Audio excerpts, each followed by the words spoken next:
go there. Welcome to the Financial Committee meeting. I'm Barbara Sloan, and let's call this meeting to order. The first item of business is the approval of the agenda. Do we have any changes or comments to the agenda? I think it looks good. Okay, can I have a motion to approve the agenda? So approved. So moved. Second? Am I taking notes or what? Oh, if you would, that would be Okay, nice. well, good thing I asked. All right. I told her I Okay. wasn't going to say anything, so I didn't. say All that. right, well then. And I did get a message from Ellen that she is not going to be here. Okay, Okay, thank you. So, so you approve the motion, I'll second the motion. okay, and all those in favor? Aye. Opposed? Okay, the agenda, we'll use the agenda as written. Okay. Review and approval of the February 22nd Finance Committee meeting minutes. They were written by Kelly. And does anybody have any comments or questions on the minutes? Anybody? Okay. Other than, I will make a comment. I'm not Okay. on the committee, I'm just ex Yeah. officio. But I don't know that we need to put down that people were absent from the meeting. They weren't on the committee. That's why Okay, they yeah. weren't there. That's Oh, fair. that's a fair point. Yeah. Yeah, I don't think we need to do that, you know. This is our teacher. Strike that from the Yeah, minutes. just cross out off the people who were absent. So really, didn't need to be there. Yeah, it is not necessary, I agree. So, any other comments, changes? So, somebody like to make a motion to approve the minutes with that change? So moved. Second? So am I the only one? Well, because I wasn't at the meeting, so I thought I wasn't supposed to. But hey, this is what I went through yesterday, right? There was just two Is people. it okay then if I second them if I wasn't there? Okay. Ellen mentioned that you could still. You could still. You could still second, okay. Yeah. Okay. All right, I'll second the motion. All in favor? Aye. Aye. Aye. Opposed? It's the same feeling I had yesterday. I said, All what is right. going on here? There were only the two of us that could do any of it, yeah. Well, that's fantastic. Then we're going to go, the next order of business is our draft of the proposed committee meeting schedule. And I just wrote up the dates and Sharita, Jamie, will go to get the locations. I put in, just based on other documents I had, and this spreadsheet that was distributed in February, so that we had just a brief look at what to expect at those meetings, but we'll zero in on it as we get closer. But does anybody have any great opposition to this schedule? Just to mention, the plan from the auditors is to be at the October meeting to present and finalize the audit, just because I see you said audit check-in Oh, and right, follow-up. See, this is taken So- from an old document. So that should, the plan is to have that completed by the end of October. So audit maybe, Well, you don't know that for sure. No, I mean, you can leave it there. I would just leave it there. audit check-in, yeah, Right. check-in and review maybe. Until you have to take it out. And an audit check-in could be, it's all done. Right, yeah. absolutely. Yeah. Yeah. So, Okay. That keeps the pressure on. yeah. Okay, so do we have any other comments, changes to this proposed meeting schedule? Does this fit in well with when you're gonna be presenting to the counties? Like, I think it will be fine. Okay. I've spoken with Jim Taylor, I'm kind of learning what their process is that will be incorporated into their presentation, their budget presentation, so I think it'll be fine. is that gonna be October, November? I'm not sure. They've They asked budget people asked for a proposal November 1. November 1. So we should be, I mean, ideally, discuss it today, it's in September, hopefully get a good date, October 23rd, and then, yeah, set the turnover. So, wait, run that by me again. The budget people have asked for our preliminary schedule? Budget? November 1. Okay. Yeah. Yeah, well, we'll be right on task then. Okay, so a motion to approve the committee meeting schedule as written. So moved. Second. All those in favor? Aye. Aye. Motion passes. All right, we are Unanimously. sailing through this sucker. All right, the calendar of tasks, the spreadsheet that Barb passed out for us. And just to let you know, what it ended up happening yesterday was, as we kind of moved through everything, Boy, did they. I Yeah. sat there and took it. we started filling in the calendar. Jamie showed me how you guys were doing that, and I think that's fantastic. And we figured that this year, we'll be adding things, probably adding, moving, whatever, and that's okay, but this will be then a model for next year. Well, So we'll have yeah, something it's to- meant to be a living document, right? Yeah. Okay. All right. Do you need one? No, I printed up. Okay. These two, I want those. That's just what came out last year. Just, it's some of the responsibilities of the finance committee. Oh, okay. Oh, right, when we did the, okay, thank you. All right, the calendar of tasks. This is where I throw it out there, and mainly Ken and Jamie kind of telling us what monthly we need to be focused on. So here we are in September, and I think we're, Yeah, I mean, September, I would look from just a whole finance standpoint.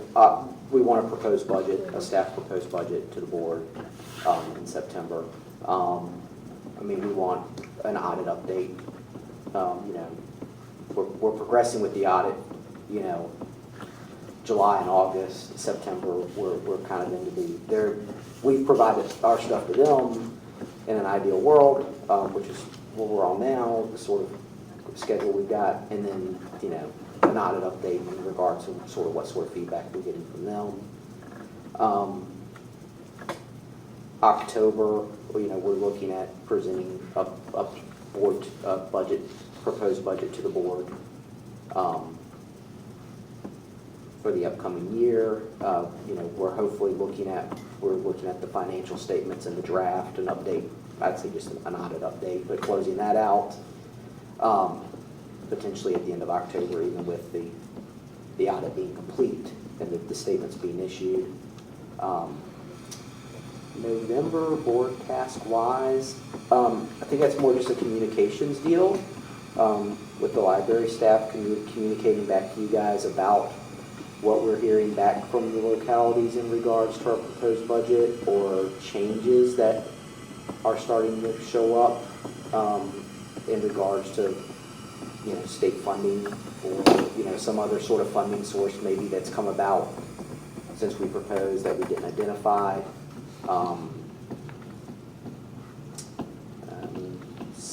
December, January is really a lot of the same there.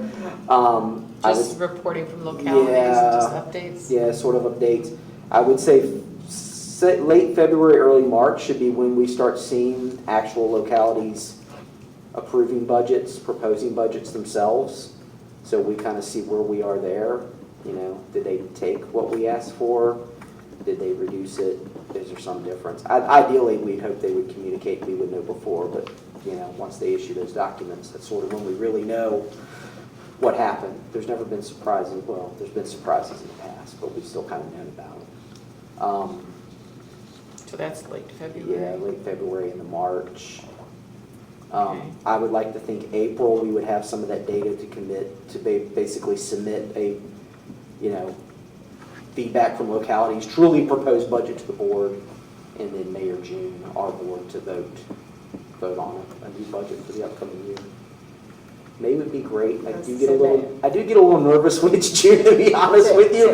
So May would be is great. good, yeah. Sometimes that doesn't happen though. If you've got a locality that they've got issues going on and they can't get a budget voted on until, May or their first week of June, we're sort of, yeah.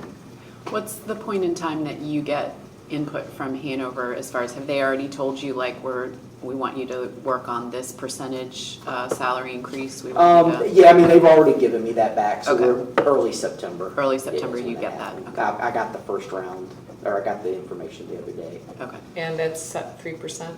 That is 3% is what they're looking at for merit, and 8% for health insurance. The health insurance number will actually be a true figure, but right now they give me a percentage. 3. That makes sense, a little more. 8% for insurance. Yeah, for insurance.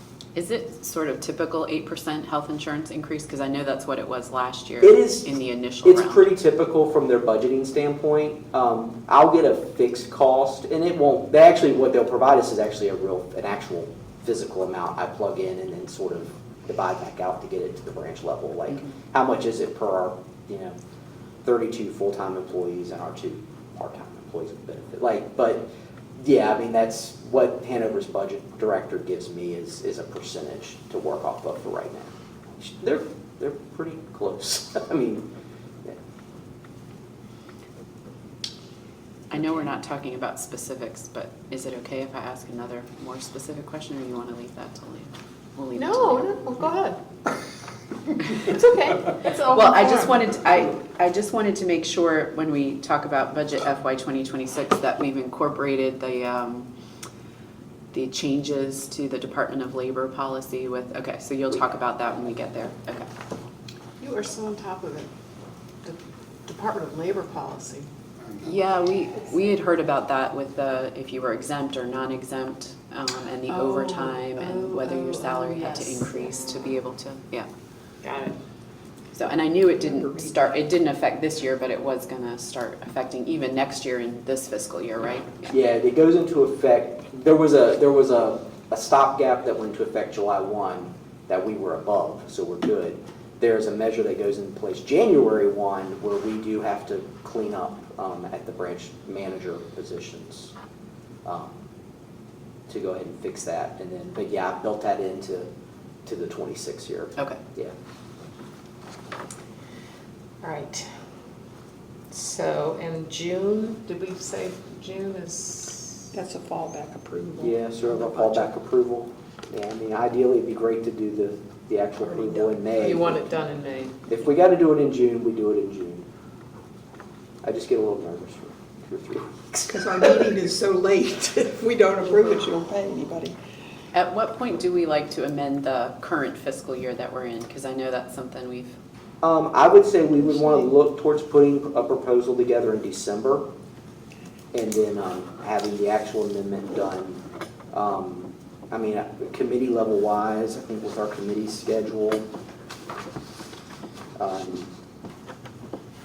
maybe we can get an update in November and then, January, February, actually take it to the board. Again, once again, I like the idea. I will tell you, I'm kind of consistent on my idea, but I like to present something 1 month, give a 30-day sort of digestion period, and then a vote the next month. I really don't want to ever have to, unless it is a complete emergency, ever bring something to the board and have them try to put this in. I just.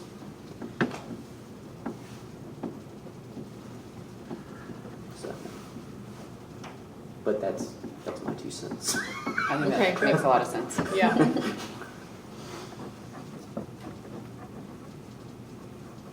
Okay. Any more comments or questions about our Finance Committee calendar of tasks? Should we put anything in July and August of working on the budget? I mean, we do that internally. I mean, I do start pulling data generally in August because it does take a while to get the year-end close. But, I mean, we do that, yeah, I mean, operationally, I'm doing that at the start of the new year. Okay. And I know this isn't an audit committee meeting, but since we have everybody here, could we just talk about the audit pieces of that as well?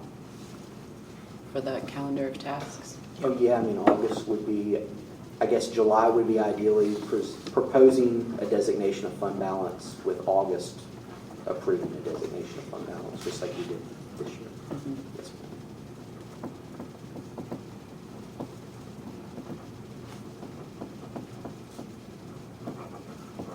And we definitely want to have the audit finished by November with the auditor of public accounts deadline. Should we write in there a deadline of October for us internally, or so audit completed? And then at what point do we need to evaluate kind of what support you guys need to get that audit done?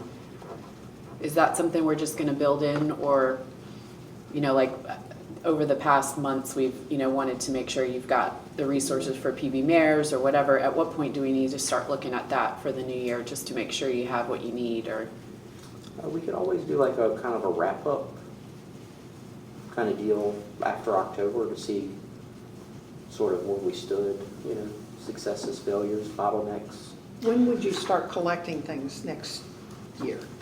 I will actually, I will start as early as February, Okay. looking for conflicts of interest from the board members. oh yes, that actually we should put on there. Okay. That we need to get those conflict of interest forms from the counties. Yeah.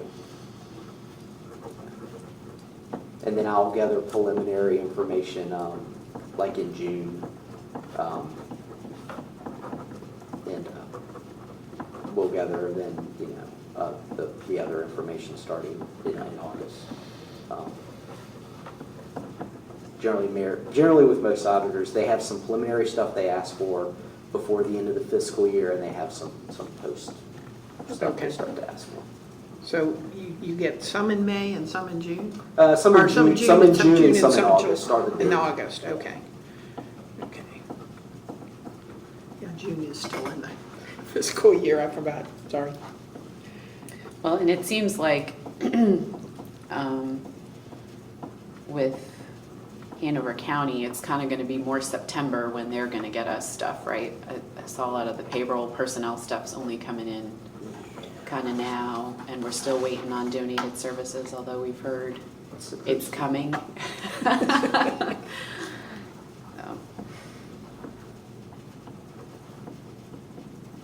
Yeah, in order to do the payroll accruals and do the calculations of things that they do, that's definitely towards a late August. Late August, can be early September.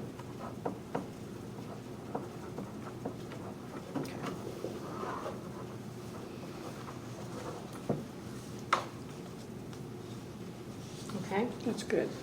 So we got 2 calendars started on. All right. Good. okay, any more comments, questions about the calendar of tasks from this point through June of '25? No? That's good. We will And move again, on. you know, it'll change, you know, and that's fine. Oh, yeah. Yeah. Okay, guys, pull up, Ken has provided us with preliminary budget. The paper copy won't Lecture. be great, but I am going to kind of plug in Thank you so much for this. so we can see. Yeah, I give it to them, yeah. This is something that we came up yes. with. Yeah, I just want to make sure everybody had it. Yeah, thank you very much.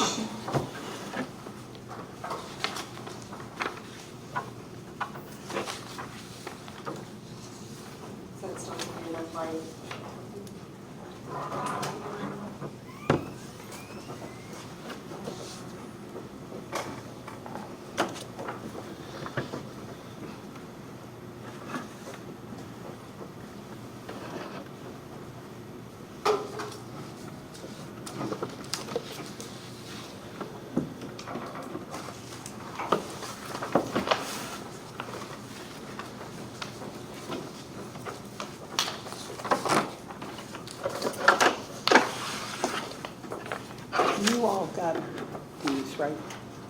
Good.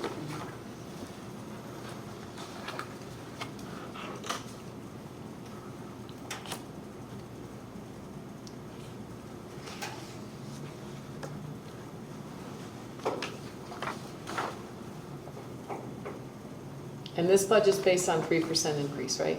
It is. Yeah. Yes, ma'am.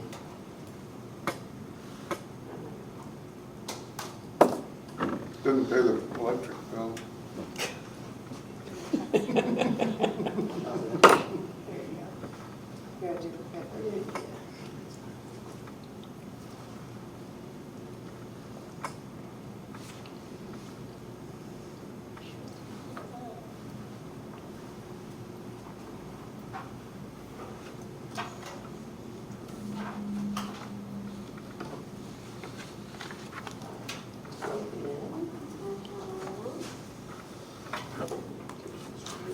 Send a quick message.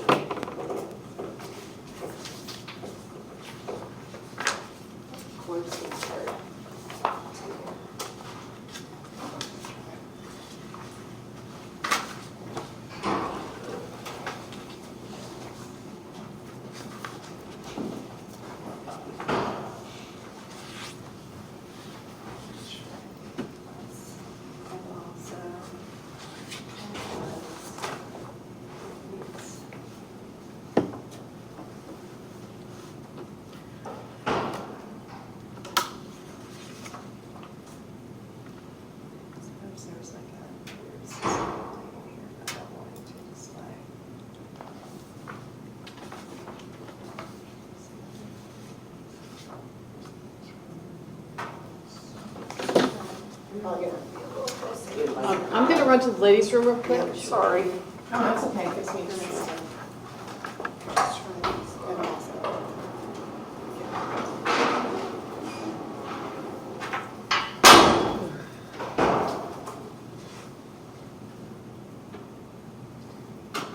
There, it's something, it's gotta be. Yeah, it's gotta be this cable. It didn't feel like it was seated well on the,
So, yeah, I'll bring it up here so it's a little easier to see. And then I had started to kind of draft an actual, some sort of presentation. Okay. So I do have sort of created title page. Budget timeline, just so sort of a little educational for the full board. An idea of how, the budgeting works and how our process here works. We kind of just went through this with the schedule, which is Well, which this is is perfect. nice. This is basically the schedule It's right basically there. the schedule, but it's, Yeah. yeah. And it is really just the budget, I will say. So like, we late August, early September, we create a recommended budget. Ideally, in September, we recommend a budget to the library board. October, the board would vote. After that point, sort of what the staff proposed has become the proposed budget. We go through the 6-month period where we talk to the localities. I do have to fix the handover date because they gave me how, it's actually November 1st, not Halloween. But fix that. You know, we answer questions from the different partner localities. We collect feedback from the localities, monitor the changes. We update the board with that feedback and that data that would change the proposed budget. Ideally in April, we bring back the proposed budget with any sort of locality changes. You know, hopefully they're none or minimal, or other low changes we find for consideration. And then there's a vote, and then after we vote on the proposed budget, it's the adopted budget. Can I ask a real quick question? And I'm just bringing, on this list of items that we had put together about the finance committee's responsibilities, one of the things on here says something about board members going with you to the boards of supervisors meetings, you know, in their particular counties. And I didn't know if you guys would like that. That would be, you know, I think that we would be certainly willing to do that. I would like to do it just from a learning lesson. Yeah. So, okay. When Not to, you know, overshadow what you all are doing, but just kind of to be there for support, Sure. you know. It's my understanding from Jim Taylor that what we provide to them will be incorporated into a budget presentation, but we won't actually speak in front of the Gotcha. Okay. at board meeting. That those But I think at discussions would happen. Goochland, I think you do speak. in Goochland. Yeah, I think Goochland, probably you They're actually trying to present kind of get the lay of the land, Yeah. because each locality is a bit different. I don't know, King William may even want just a different process this Yeah. year too, so, So- okay, great. Thank But you. just to let you all know, you know, I think board members would be more than willing to be there. You know, and again, as support, not for any Well, other also reason. just, I've never seen it. Right. Yeah, I never seen have it. either. I haven't either. Right, Yeah. I'd like to I've see seen it it in action. online. Have an action kind I've of. looked online How a does it couple work? times and seen it, but I haven't. It depends on the budget, right? This year's, I would say, will be, I would hope, knock on wood, with what we're looking to propose. Hate to kind of save the surprise till the end, but we're really looking at a flat increase at Goochland and a $2,000, I think a $2,400 increase for Hanover. That's pretty non-eventful. There's a good chance Hanover might just take our request and be like, yeah, okay, do your thing. If we were asking for a 10 or 15% increase, I would most assuredly think there's going to be a meeting with players at the table, and I think board members would be very helpful in some of that circumstance. So yeah, I mean, it sort of depends kind of year to year, particularly how some of the localities approach it. I think there are times where jurisdictions have asked library directors and stuff to speak at actual board, and sometimes they don't. So. But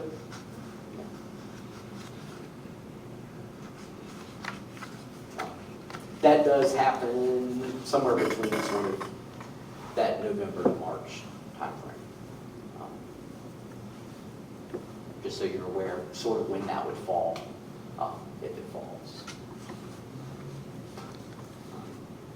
I did sort of kind of want to quickly hit on like how do we budget.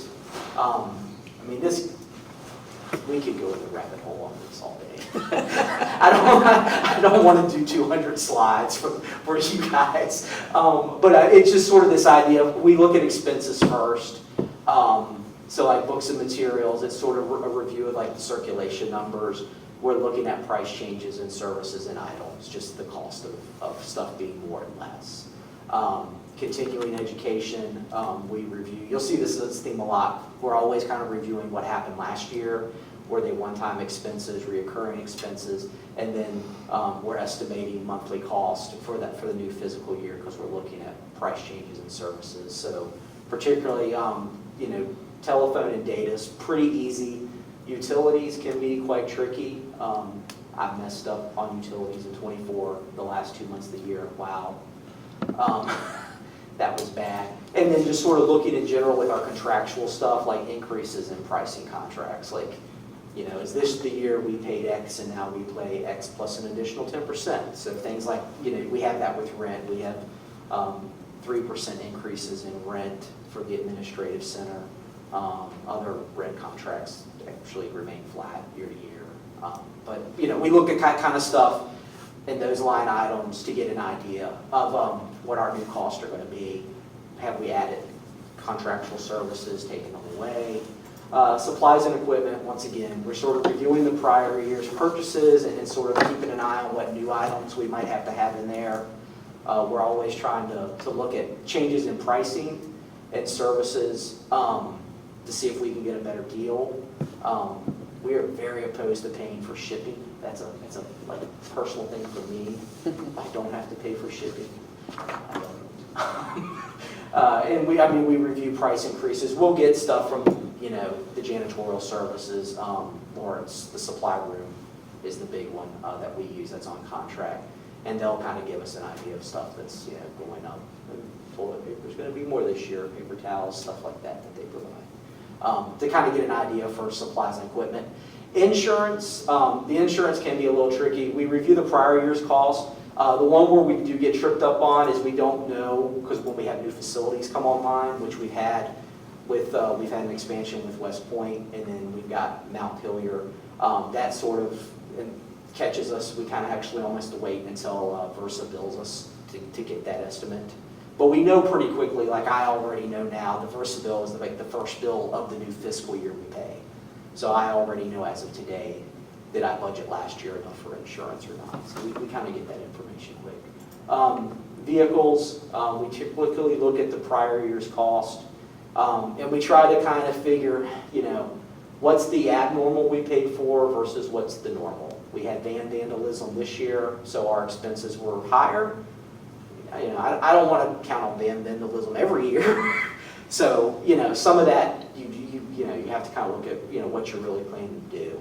Do the vehicles, are the only vehicles we have, the van, you know, the ones that they distribute to the... Yeah, the courier vans are... Courier vans, thank you. How many are there? There are, as of today, there are 4. There will be 3.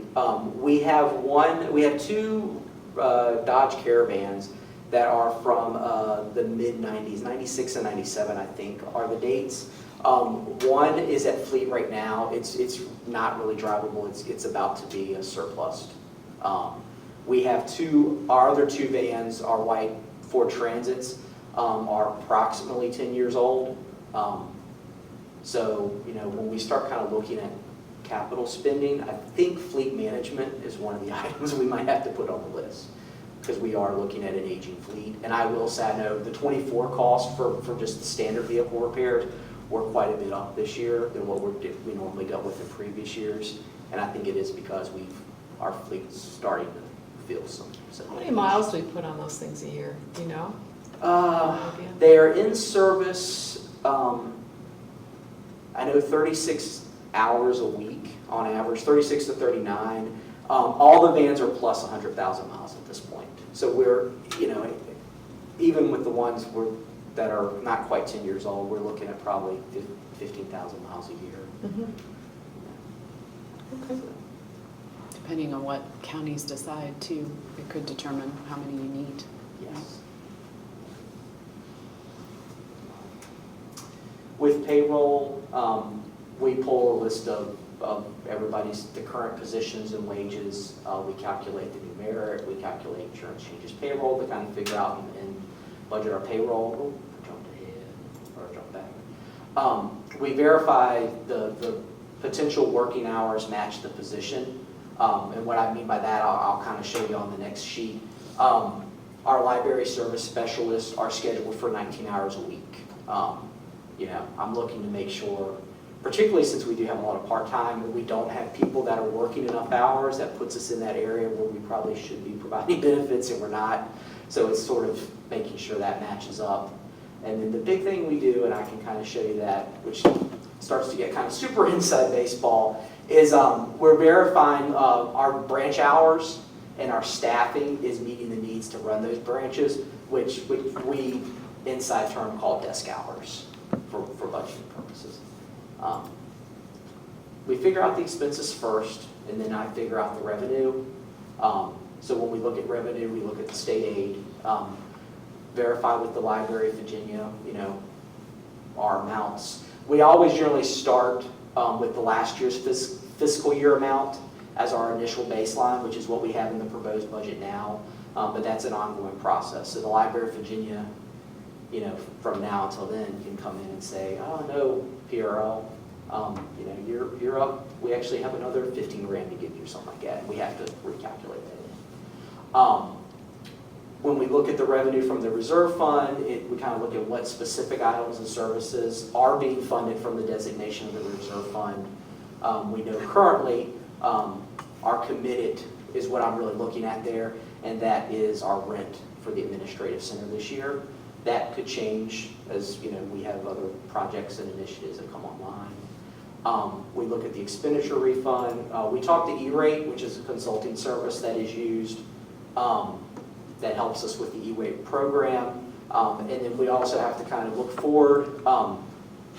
What we are funded for the FY26 is based on information that comes in from the prior year. So we're always looking back to look ahead.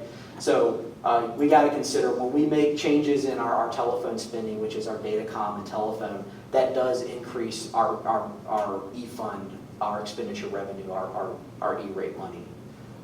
So one of the things you'll see in the budget this year for FY26 is Mount Pelier and even West Point a little bit to some degree had their internet service was upgraded with the new buildings.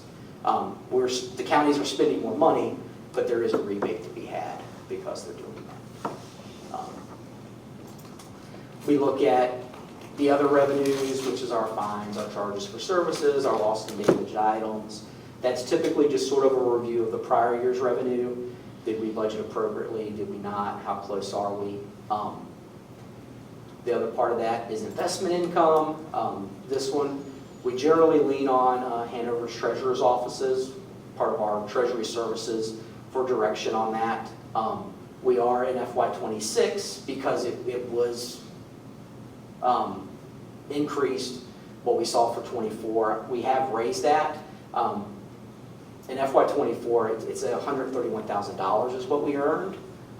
We had only initially budgeted 20, and then we amended the budget.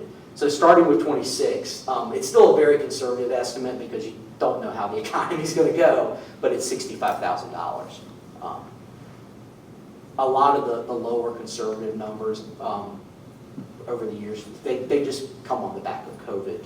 And we did have a year not too long ago, I think it was FY22, we took a loss. So that's part of the gun shyness of not throwing in $100,000 in investment income, because if it doesn't materialize, we've got to make up for it someplace.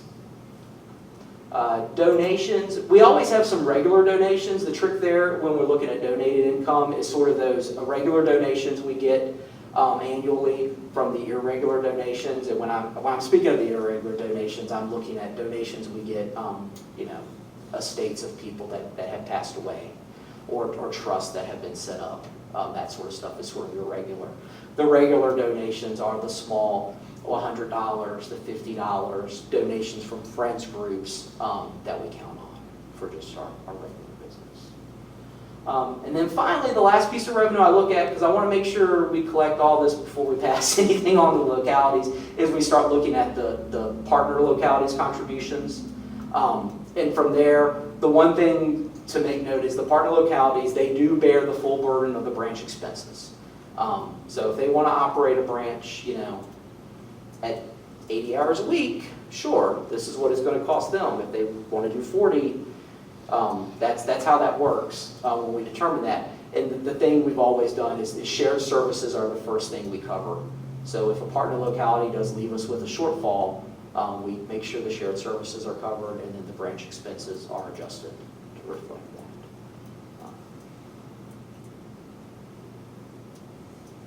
So that's the general overview. Is there any questions? I have a question about, can you go back to the expenses? Yeah. Sure. Books and material. Do you just go to Baker and Taylor for that? I mean, how do you just get do they just say, okay, prices are gonna go up X amount, or is this just We're generally data looking across at the the year? trends of what Just we're the trend actually of the being year? charged. So, and then we've got Baker and Taylor, we've got Hoopla, we've got Overdrive, Midwest Tape. So some of that too, when you're looking at that, is sort of those trends when we're talking about redoing circulation. How much of it's physical, how much of it's digital? Okay. And that sort of as well. With the digital stuff, Jamie's probably more helpful than I am, so if I step on my toes, help me out. But it's that idea with the digital services of, are we buying a digital copy of the book and it's ours? Or are we buying like metered access, so many uses of the book, and then we're effectively having to rebuy the book? Okay. And some of that's on the publishers that are doing that are controlling that, and you sort of live and die. I always wondered about that, because when you get in line for a digital book, you say you have to wait. I'm thinking, why do you have to wait? It's digital, just download it, you know? But that's it, you buy metered access. Is that, you buy X number of, okay. And it does depend on the vendor. Hoopla is, I would say, that's metered, right? That's per click. Right, it costs per use. Cost So per use. every time someone borrows something, Uh-huh. we have a cost. And that's why Hoopla, everything is available to everyone at any time. So not Oh, I must be not the thinking of same way. Libby. I mean, and Libby, as I say, is kind of like physical Mhm. copies. You Got have it, so many okay. checkouts of the book before we have to repurchase it. But we only have but so many copies to make available to all of the customers. Okay. And I have one more question. Where does E-rate come from? Why do we get this refund? Is this taxpayer money that just comes back? I mean, federal money is E-rate? So Why do we get it? when you, being a public institution, educational institution, we're eligible for the E-rate program. So if you read all those little fees that are on the back of your Comcast bill Yeah. or your Verizon bill, and nobody knows what they're for, some of that is what pipes back into this program and funds So this is to program. fund public Yes, services? Public services, Yeah, yeah. that's for the, okay. Schools get a lot. School get, schools okay. is a Yeah, big, schools get a yes. lot of money from E-rate. For me. Okay, because like I said, this is my first foray into the public world, and why do we get this refund? Okay. Can I ask you a question about the Yeah. continuing education? Why is it there, and how much is set aside for continuing education? Yeah, we can get to the details. Continuing education this year it's $19,000. How much? $19,000. Okay, So continuing education, it covers the registrations for meetings, but part of that is also particularly if it's a conference or something where there's travel involved, the travel comes from there. So what we're doing is looking, what are the normal events that staff goes to for continuing education, and the cost of doing that, the hotel rooms, the mileage. and normal means what? Normal meeting? No, normal things that the staff do. How do you determine normal?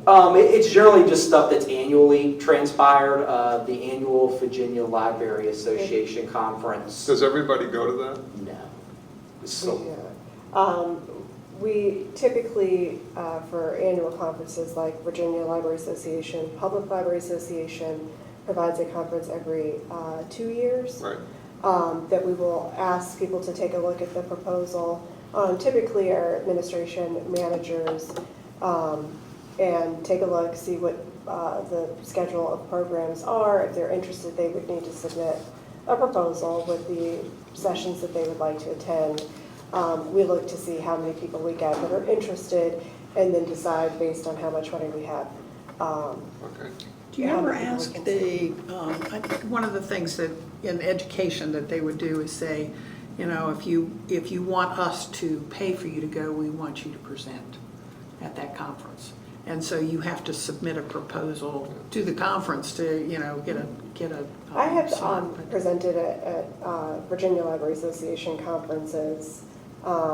It was not encouraged more recently to do that, but yes. I think that it's a would be- good learning experience for Yeah. somebody to have to do that, that it's great for them to go and be able to go to all the sessions, but it's also good experience to actually have to present, and talk about some of the stuff that, especially as we do some more things, you know, then it, you know, gives more opportunity of things to present about, you know, that would be unique maybe.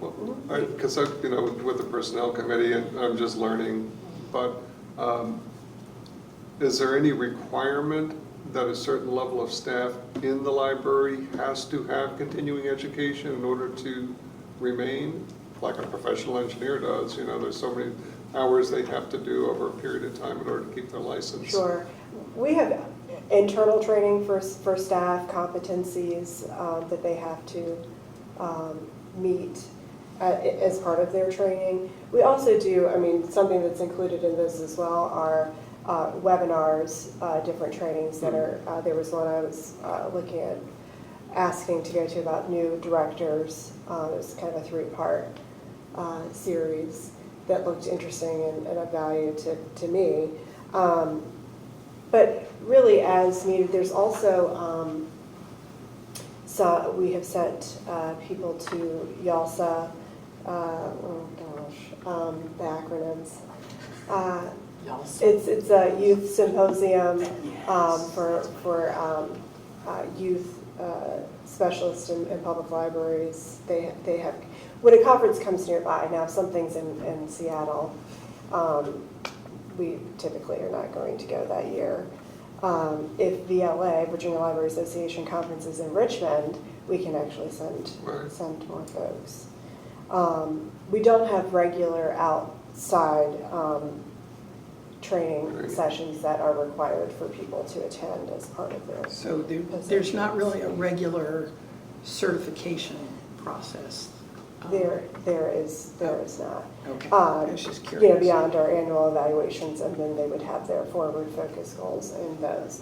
Something else to mention with continuing ed is that we utilize that for our full staff day to fund our lunches for that, and if we have speakers that are coming in for full staff day, that money, continuing ed would help to cover that as well. And we try to do that every other year, and March of 25 would be a year that we would be doing full staff day.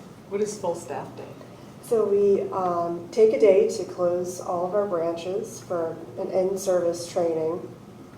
Our format more recently has been to have the morning kind of open session with a keynote speaker and some remarks from the director and some recognition from all staff at the Hanover Board of Supervisors meeting space, since that will accommodate all of us without having to bring in tons of chairs into. We have done that too, into a branch. And then break for lunch at one of our locations, and then have breakout sessions. Typically we have a theme, you know, for the day, and the staff will, you know, move around and have different training. When do you schedule this? When do you schedule this? So we told the managers about it yesterday morning, that we were going to start. This would be the time for us to start talking about it and making plans. It's quite an undertaking.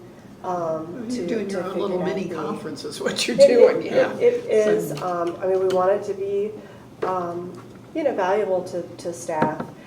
It's great to be able to get everybody together. We tend to try to set up the groups so you're not with folks from your branch, but you're meeting the people that you talk to on the telephone, that you maybe only know on, and customize it. We want to do a kind of a reader's advisory theme this year about utilizing our resources to help, you know, customers find what they need.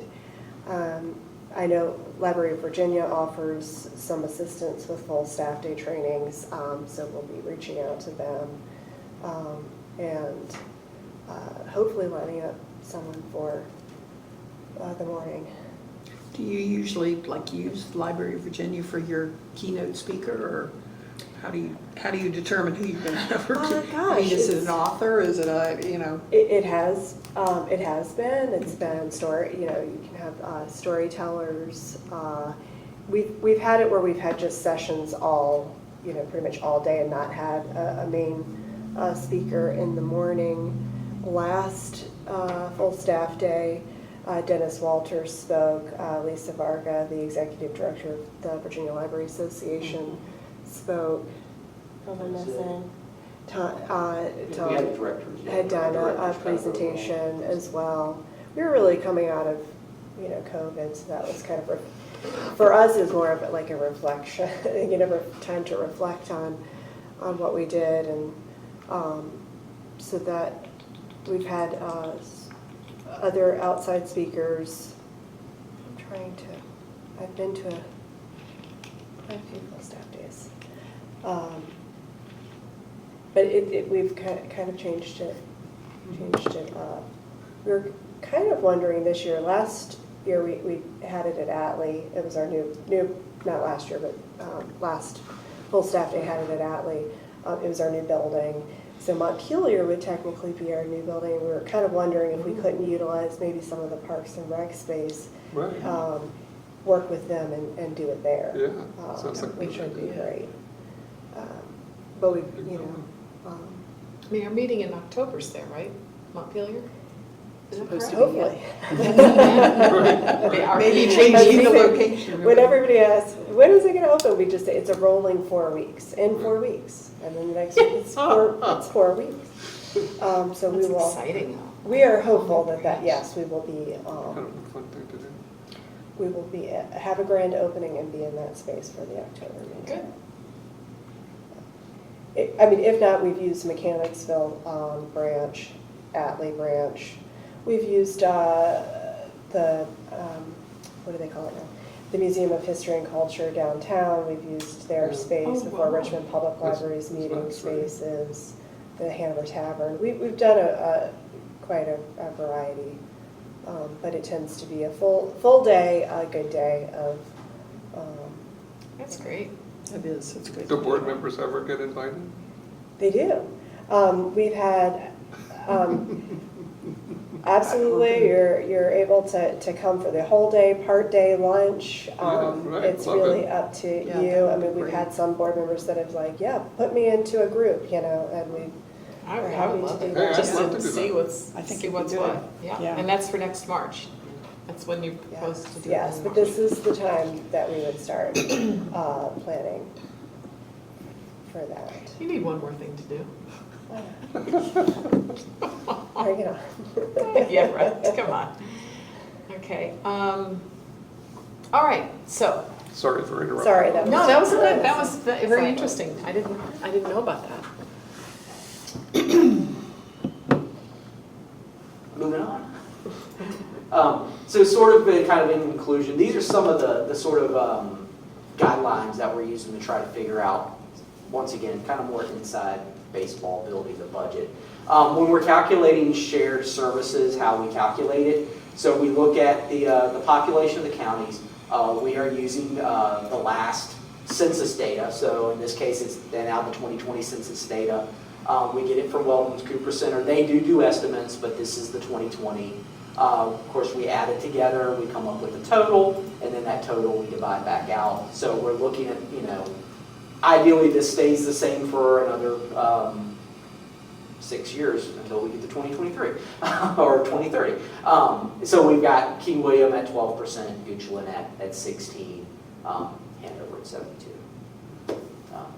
And how much, just out of curiosity, how much was King and Queen? King and Queen was 5%. So we just had to divide the 5%. Yeah, between yeah, them. it was we Yeah, okay, I was just curious,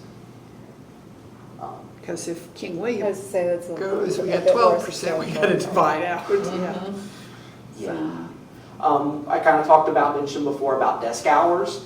So we take the hours that the branches are open. We take the average staff that's needed to run the branch. You just stretched through I that. don't know.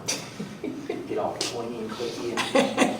And, we figure out the hours of the average hours.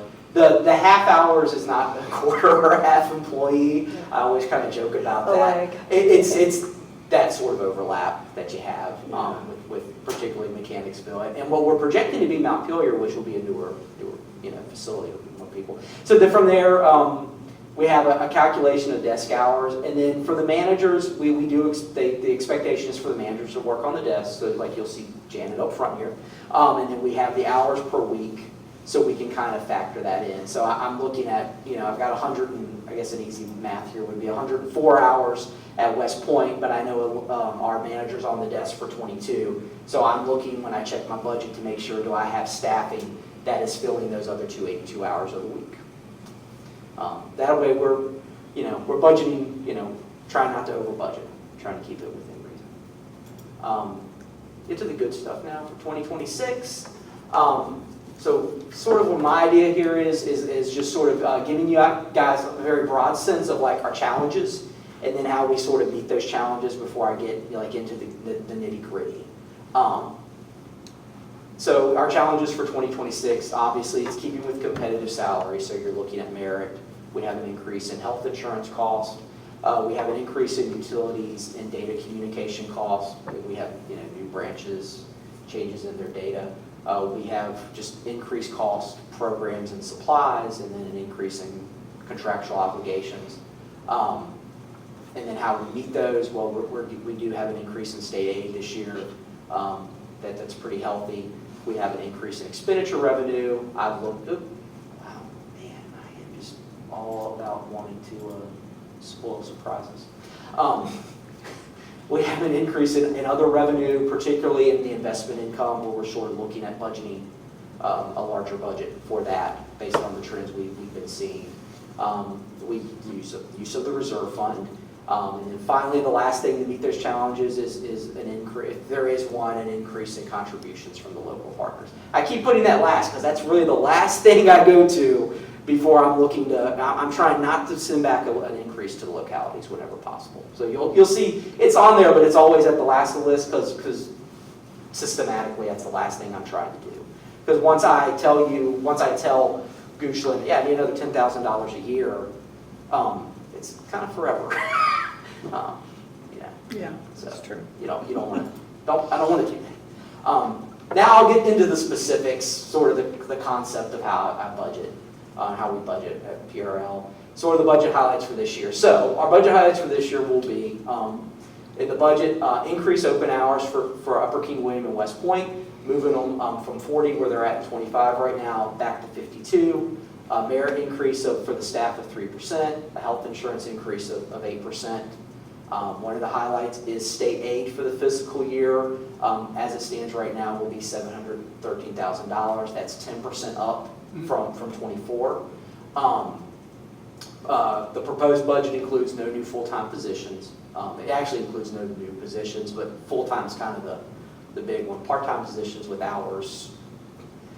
You can have one part-time staff that's filling 16 hours or two at 8 hours apiece. It's mathematically kind of the same. Can I ask something about the full-time positions? Are we keeping that IT position on the budget?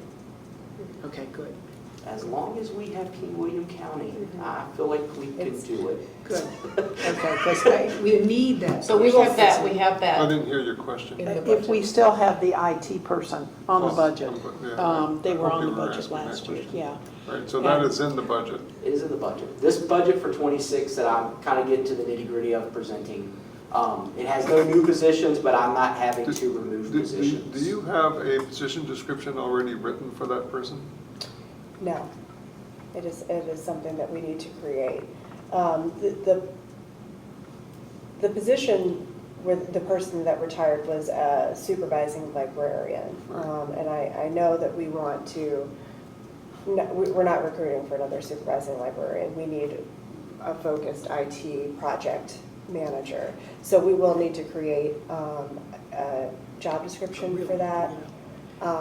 In Hanover. And then goals. And will help Hanover us. has absolutely said that they will help us create that. Well, from your own aspect, and what you're looking for, and I know we're into planning, maybe 1 year planning. So in that 1 year plan, do you have that IT person in that 1 year plan? I can't remember. Okay, and are you talking the 5-year, Yeah, that plan that we just right, adopted? But there was 1 year, right? That first year probably would be 25. we were very motivated to get this job description and fill this position, until King William decided that they may withdraw, which made us just hit pause on all of that. Something that we talked about in the personnel committee, I think that consulting to Right. have someone take a look at our staffing Right. and And help these us. kinds of questions, because that's what you really need in order to get that Exactly. number. And just for you two, yesterday we decided that we are going to approach the board about Giving going, us some money. getting some money to go to a consulting firm to have them come in and do an analysis of our staffing. Yeah. How we're staffed, what are some of the recommendations they might. I think the IT person is so critical right now. I mean, I think Chris Wyatt, our systems engineer, does a great job. Yeah. I think it's become abundantly clear that one IT person, even for a 7-branch Right. system, Yeah. is not sustainable. And there's other things that that person can take on and needs Right. to take on if you're going to be relevant. At this point, Chris is putting out fires. He's answering, likely now like actual fires, but with equipment. But Yeah, we won't rule it out. those Yeah, we fires. won't rule it out. But he's not able to look forward as much as I think even he would like to do Right. in terms of our technology needs. He's replacing the firewalls that was a necessity. We've identified that we know we need Wi-Fi routers that can track our Wi-Fi usage. It's an important number that we're not providing right now. It's an important library usage number. Replacement schedules for PCs and staff equipment. So there's a lot. Yeah. Yeah, that's okay. We don't need to go into a lot of it. I just want to make sure that this is really paying attention to that and that it's not going to be a surprise. Is there any other position that is budgeted for that needs to be filled, other than the IT position? There's a slot for what is listed as an HRPI. HRPI is the term. Is the placeholder there. A full-time position is budgeted in library administration. I think the intention at some point was a human resource generalist to help with some human resource management, as well as some public information.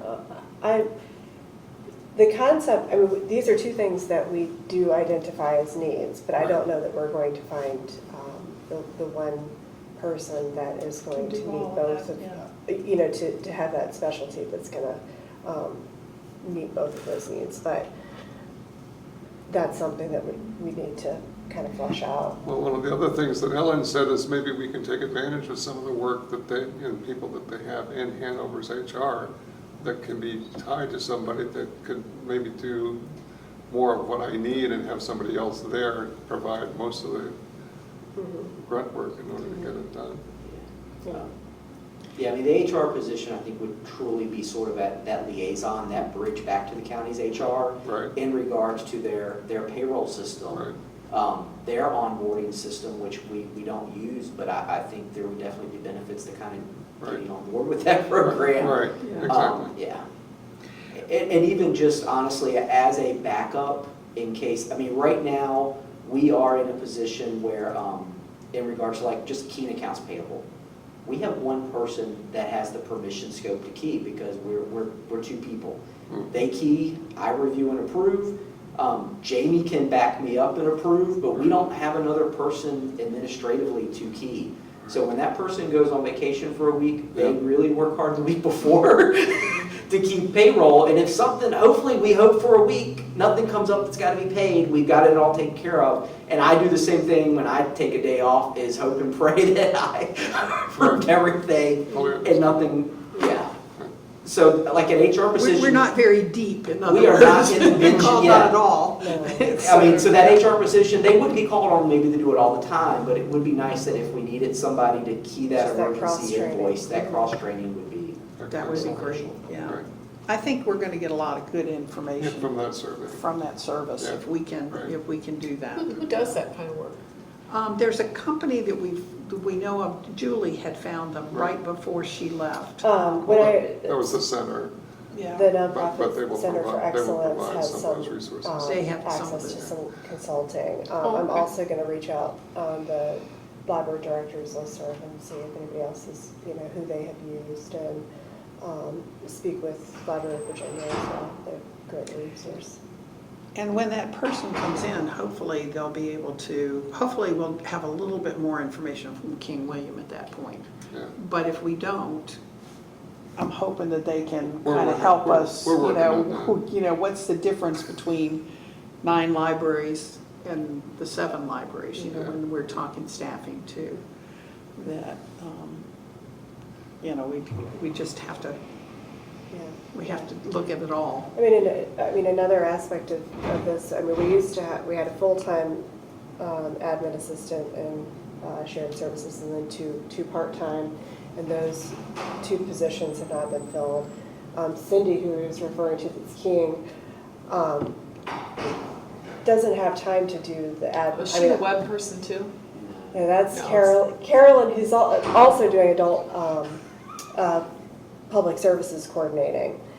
She does that, but I mean, putting together these schedules to get onto the web, Mhm. finalizing the minutes and things I'm doing now is really more work that would be best suited for an admin assistant to take. Can the admin assistant do the King? Is there? They could probably serve I as a mean, backup. is there a person that Right, could, because right. the admin assistant was going to be my next question, is y'all need an You assistant? need Yeah. some more. Yeah. Right. Or And if assistants. that There's person one, can- there's one full-time person now, but you need more. Right. Yeah. Yeah, so just, if that person could also be That's why we really need that survey. Yeah, we do. That's why we need Yes. this survey, and really to help you guys out. Oh, that's We're true. determined That's to help true. you guys That'll, out. yeah. Okay, Have them well, look at the whole, Yeah, the whole Shebang. shebang. and when is this going to happen? Well, as soon as we can get permission or not, we're we can gonna, maybe we're break bringing, the law. the and do it. personnel is bringing To the board. a motion to the board. Yeah, right. Okay. Yeah. Sorry about Next that. week. Is it next week? Next week. 2 weeks. 2 2 weeks, weeks? 2 2 weeks, thank you. 2 weeks. Yeah, 2 weeks. 2 weeks, that's right. Not next Okay, yeah. Have session next week. I want to make that one too. So yeah, so no new full-time. Sorry for interrupting. No, no, this, all good, great. I will say this does include the budgetary highlights here for, as of right now. It does include the new mandates for exempt employees regarding the manual salary. There is a caveat to that. The librarians that are listed right now as exempt, the proposal would be to move them back to non-exempt. Uh-huh. So there's some cost savings there by doing that. The other thing to note is that the proposal doesn't include any capital projects in the budget that we drafted today. So the idea of spending out, the money we have designated in the reserve fund for capital projects, there's no ideas in there for that right now. But I mean, that's always something that can be added and amended in. We're working on ideas, the board, what they like, what they would want us to proceed with. We could get the cost estimate, and then that really, you're using the designated as the reserve fund, so you're not passing that on to the jurisdictions. So that's a very in and out change that we can do that doesn't really affect them until we start messing with their buildings. Can I ask a quick question about the librarians who propose to be non-exempt? So my understanding is that you're either exempt from overtime pay or you're non-exempt from overtime pay. So this change would mean that our librarians would receive overtime pay if they went above their full-time Correct. hours, correct? So that's what it is. Exempt means I always exempt have to, that's why I you see have me to- kind of look in my head when I say exempt, because I'm like, you're exempt from overtime. means. And that's exactly that. Exempt Um, from overtime. We realized if we brought the librarians, we would be creating compression if we brought the librarians and the branch managers up to the threshold. With salary?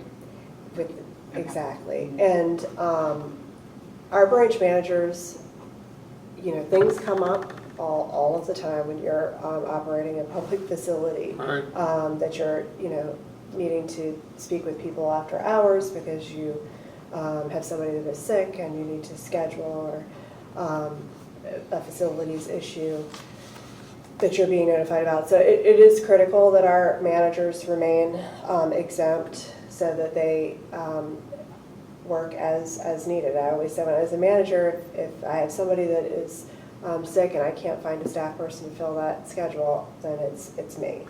Exempt means no overtime. Exactly. So you work Just as have to many keep hours as saying it it. takes to get the job done. Like Well, you most tell us salaried that. employees. And I know- But isn't that life? I Yeah, would that's most say, salaried employees, right? Yeah. We always had a clause at the base of our contracts with the, in education that said, or other duties as assigned. I mean, that was always on the contract, so. yes, and and they would for a refer to manager, that. it's essential. Yeah. For a librarian, they are typically the person in charge when a manager or library assistant is not there. We do have library assistants right now that are non-exempt, but we are very careful with our scheduling to ensure that they are going or regularly, and if ever, and I'm always talking about a very unique situation where we weren't able to to work somebody's schedule so that they still remained at that 40. The only time you can't do that is, let's say, Saturday. Our work week is from Sunday to Saturday. So Saturday, something happens at closing. The door doesn't lock. A child is left, and we need to wait for their parent to come pick them up. The staff person has to stay, but we can't. We're at the end of their pay period, and we would have to, pay them overtime for their time that they are, that they need to, resolve the issue. That happens every 2 to 3 years, Yeah. 5 years, that type of unique situation happens. But it's not enough to cause us to have a compression issue at this point. And is overtime, is that time and a half, or are you? Parents should be charged. It should be in the library card. If you're late picking up your kid, it'll cost you. Lost your X amount. Exactly, right? It'll be charged to your also account. a very, Dog in the very, road. Right on the Very card. rare. I mean, yeah. I mean, most parents want to get their kid. That's right, then you pay right at the door, you don't get the kid. How bad do you want your kid? You don't get the kid back, we're gonna put it Hey, to work. daycares do that by the minute. I mean, Oh, Yeah, I I was gonna say, they it's not don't mess unheard of. around. It's I not was gonna unheard say, of. even you picking up pets, they charge you, if you're That's not right, on that's time. right. Get some Yeah. real publicity out of this. No more Mr. Nice Guy. All right. Poor Ken. We get to the good, we get the money now, we get the dollars and cents now, we can talk about. So operational increases, changes for FY '26, I think I might have typed 25 on the sheets, I apologize. But it's actually changes for Oh, '26. Yeah. What sheet am I looking at? Operational increases, so this is contractual, this is utilities, this is supplies, this is equipment. We're looking at $56,500, $57,000, and those increases will, this is kind of grouped together, we're more nitty-gritty, break it out. Book increase, looking at $44,836. It actually puts us in line with what we spent for FY '24, this increase. The merit increase does, it is $100,000, $103,000 increase system-wide. Each percentage roughly breaks down to about $34,000. So, if we do go with 3% and then something, and it has happened in the past, early in spring, all of a sudden, the partner jurisdictions go, ha, we're not doing 3, we're doing 5. That's how we do that calculation to figure out how much would we have to use, to make that happen, to equalize it. Health insurance, the 8% increase is roughly $30,000. Just with changes in staffing that we've had, we are looking at estimating about $74,000 in savings.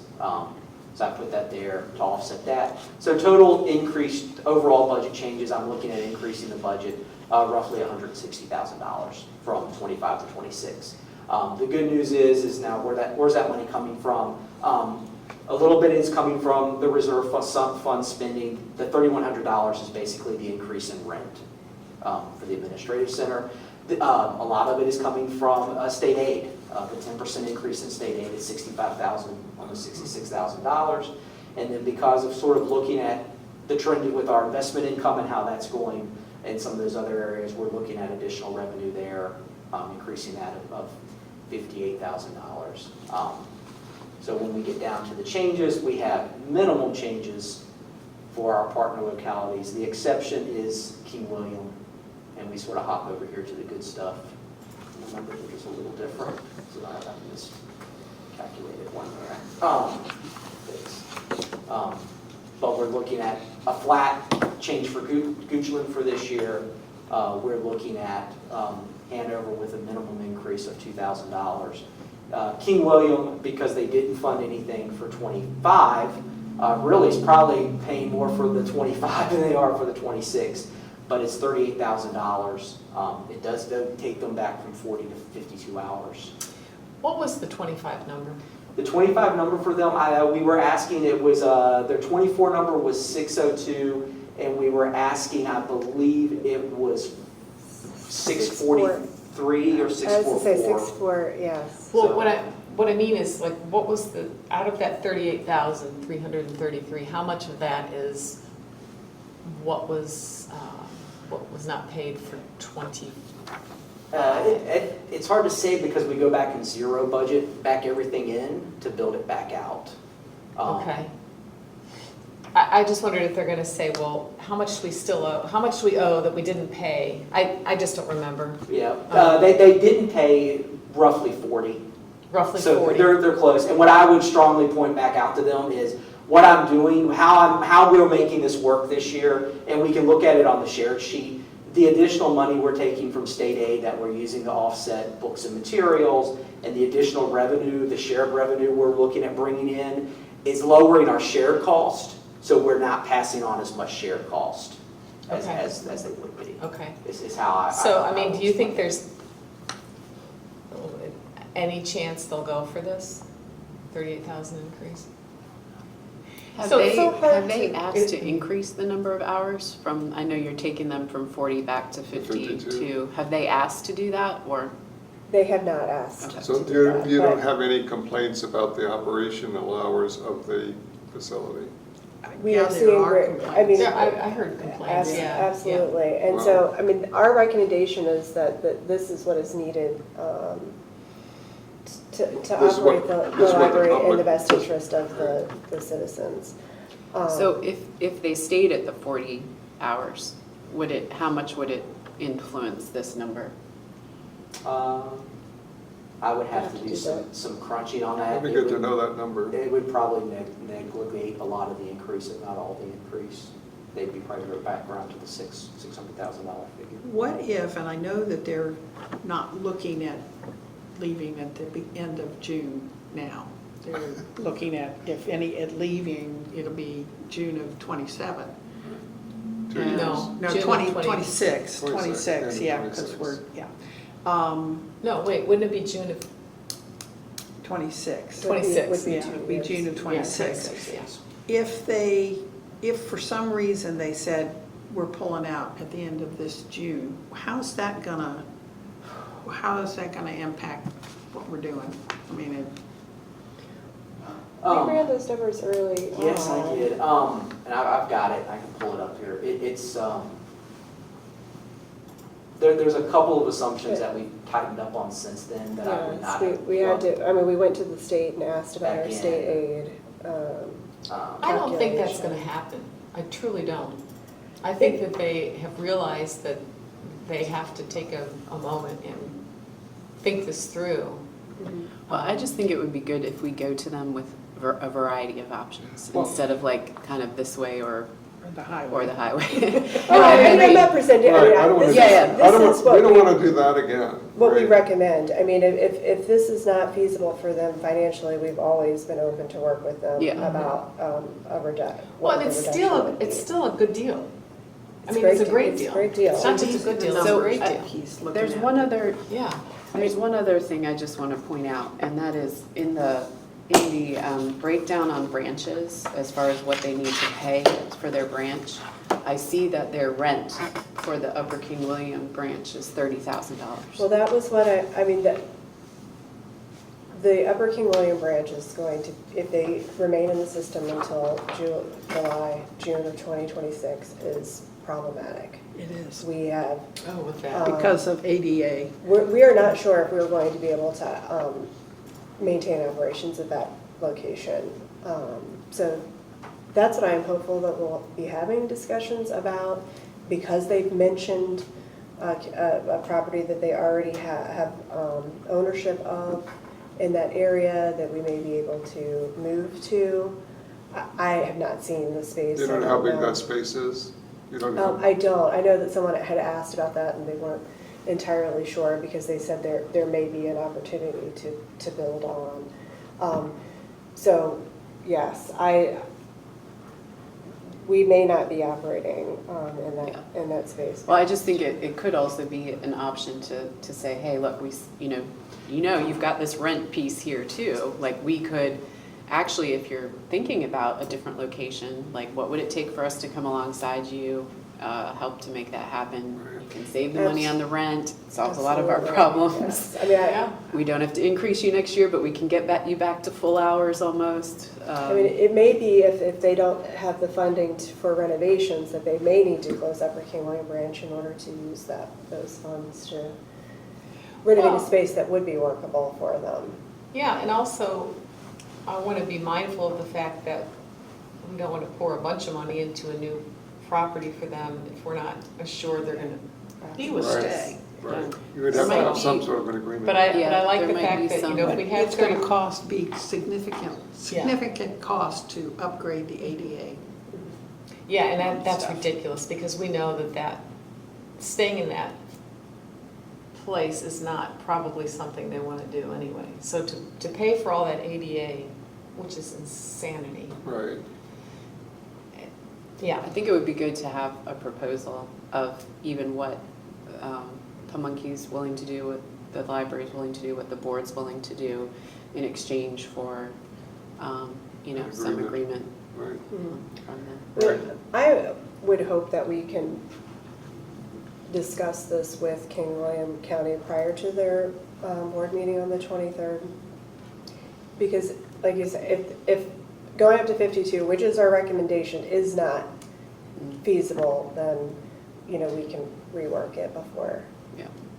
What do you think the chances are? I know you guys have made every effort to get in to see them. Are they responsive? I mean, are they gonna? I think I said yesterday that after they canceled the meeting and understanding that they obviously had this big changeover with their county administrator, that I didn't want to be too pushy about a meeting.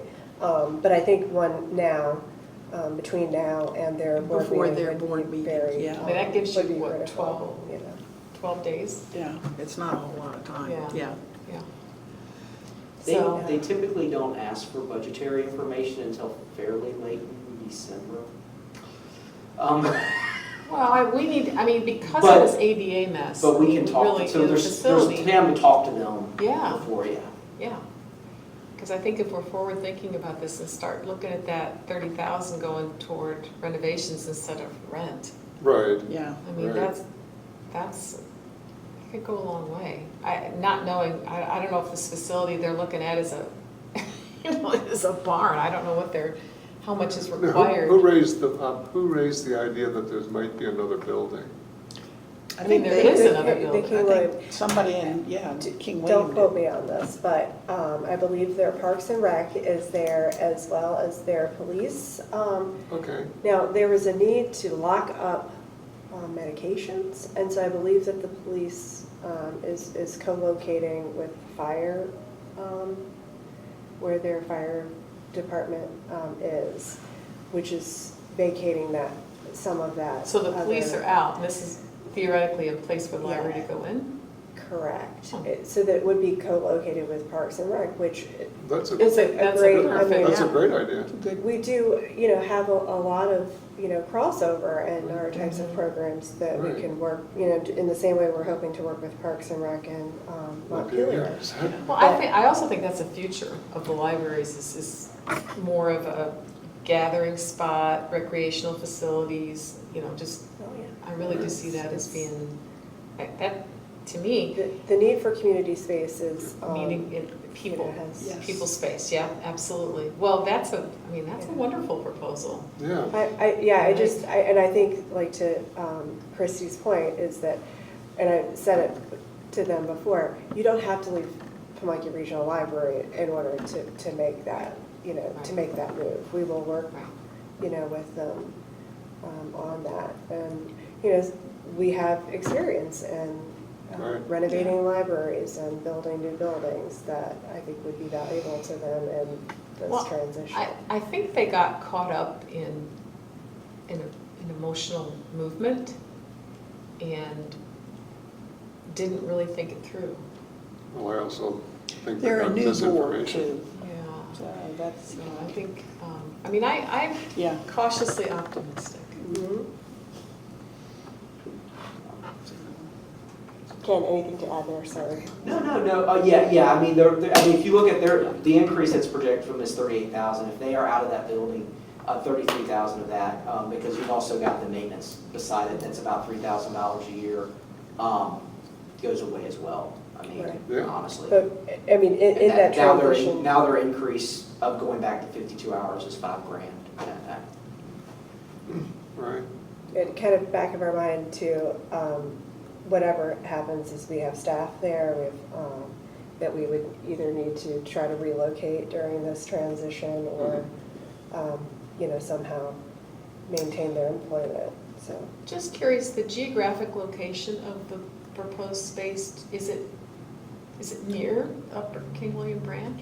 I mean, Yes. the people that use that facility, will they have to travel a lot further, or is it gonna be more No. convenient, or about the same? No, it's same, I mean, the only thing I think would be missing is we are walking distance now of the high school. right. And there is some afternoon traffic, there are a lot of afternoons right after school that there's not that we have that many seating areas in that branch, but they're packed with students. This new location would not be walkable for the kids from the high school. But a newly renovated space, since we have so many issues with the lease space, would be great. Okay. Right. So, yeah, I mean, we're already there. The details on the branch sheet, the increases are mainly, for at the branch level, other than the 3% merit, we're looking at utilities, which is trying to get it in line with what we knew the spending was previous fiscal year and estimated in '25. Telecom, we've got the increase in telecom is considerable for Montpelier, although actually it starts to kind of move it in line with your other branches, minus Atlee. I mean, a lot of this is their telephone service. They have a pretty expansive telephone bill every month, just from the way the phone system was established. And it's a fiber pipe that's going in there for their datacom, which is why their number is significantly higher than others. Goochland's is lower because Goochland actually, we only pay for the phone here. Goochland, part of their donated services and services in kind is the internet. But it kind of moves it back into line with the other branches, Mechanicsville, Montpelier, West Point, Upper King William, Montpelier branch. Insurance, I meant, estimated for the building insurance. The only sort of facilities maintenance, it's really not facilities maintenance in a sense, is at Atlee. It is actually their homeowners association fees. The property sits as part of the homeowners association. Gotcha. Yeah, when the land was donated, it was still paid on, Hanover paid on it, and Hanover continues to pay for it. We don't pay it out of shared services. So that's what that $5,000 is. That actually is not sort of facility maintenance in the sense of, you know, stuff for paint or carpet cleaning or windows. That's really their HOA fees. And then as it was pointed out, the one that does stick out is this would in theory be the last branch that has, actually, it is UKW, be the last rented facility, non-county owned building. It would probably be really nice to, if they could, you know, they would remove that overhead. If they got the ability to do so. And you had the figures on your other spreadsheet that if they Yeah, made a decision, it do we would. want to go ahead and look at that now? Yeah, I just want to, yeah, I think we need to be aware. Yeah, so yeah, this is a rough draft. It does have 3% merit. I think the health insurance was a little, because this was very early on, before I had figures, so this is an earlier version, but it's within, I think come on. It's down at the bottom, yeah, if you do the it, merit yeah, move it at the bottom. at 5%. The other scroller, the scroll at the bottom, I think will get you over there. But yeah, I mean, they're Very looking at, explanatory. we have The a, little arrow at the bottom. We have a $400,000 shortfall with their departure. We also, we lose state aid as well. We almost have a three-fourths of $1 million shortfall between the money that's lost for state aid. And so in order for Pamunkey to kind of continue to exist, I mean, we take massive cuts at books and materials. Obviously, salaries go down because we have 2 branches where we don't have staff at anymore. We're also losing some administrative staff there. I mean, there's negligible losses for like telephones. The bulk of our utility issue is really one Hanover facility that drives up our utility cost. They do lose some rent, but in order to sort of offset those shared costs, we're looking at taking that out of books and materials in order to make that balance if King William does leave. Because your books and materials and your a reduction in personnel. Ken, correct me if I'm, Sure, level.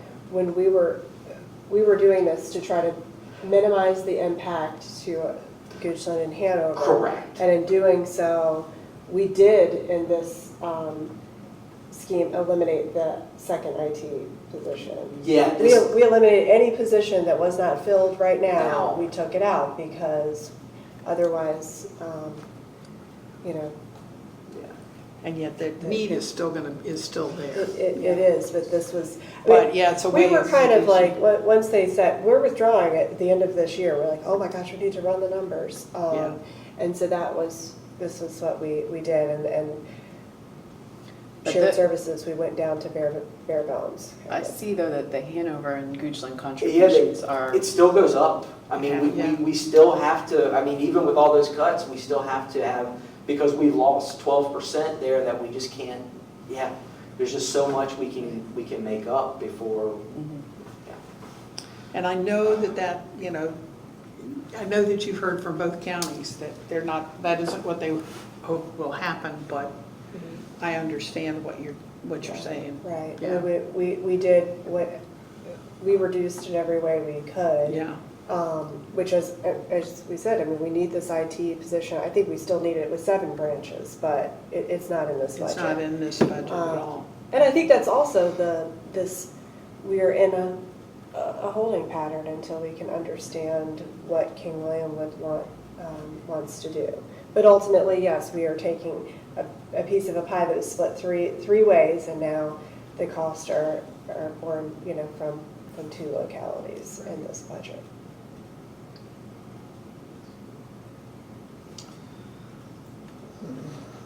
Okay, well, I think you've done a yeoman's job on Yeah. this. I really do. I think, it's not easy, and I think that it'll be up to us to help you sell that.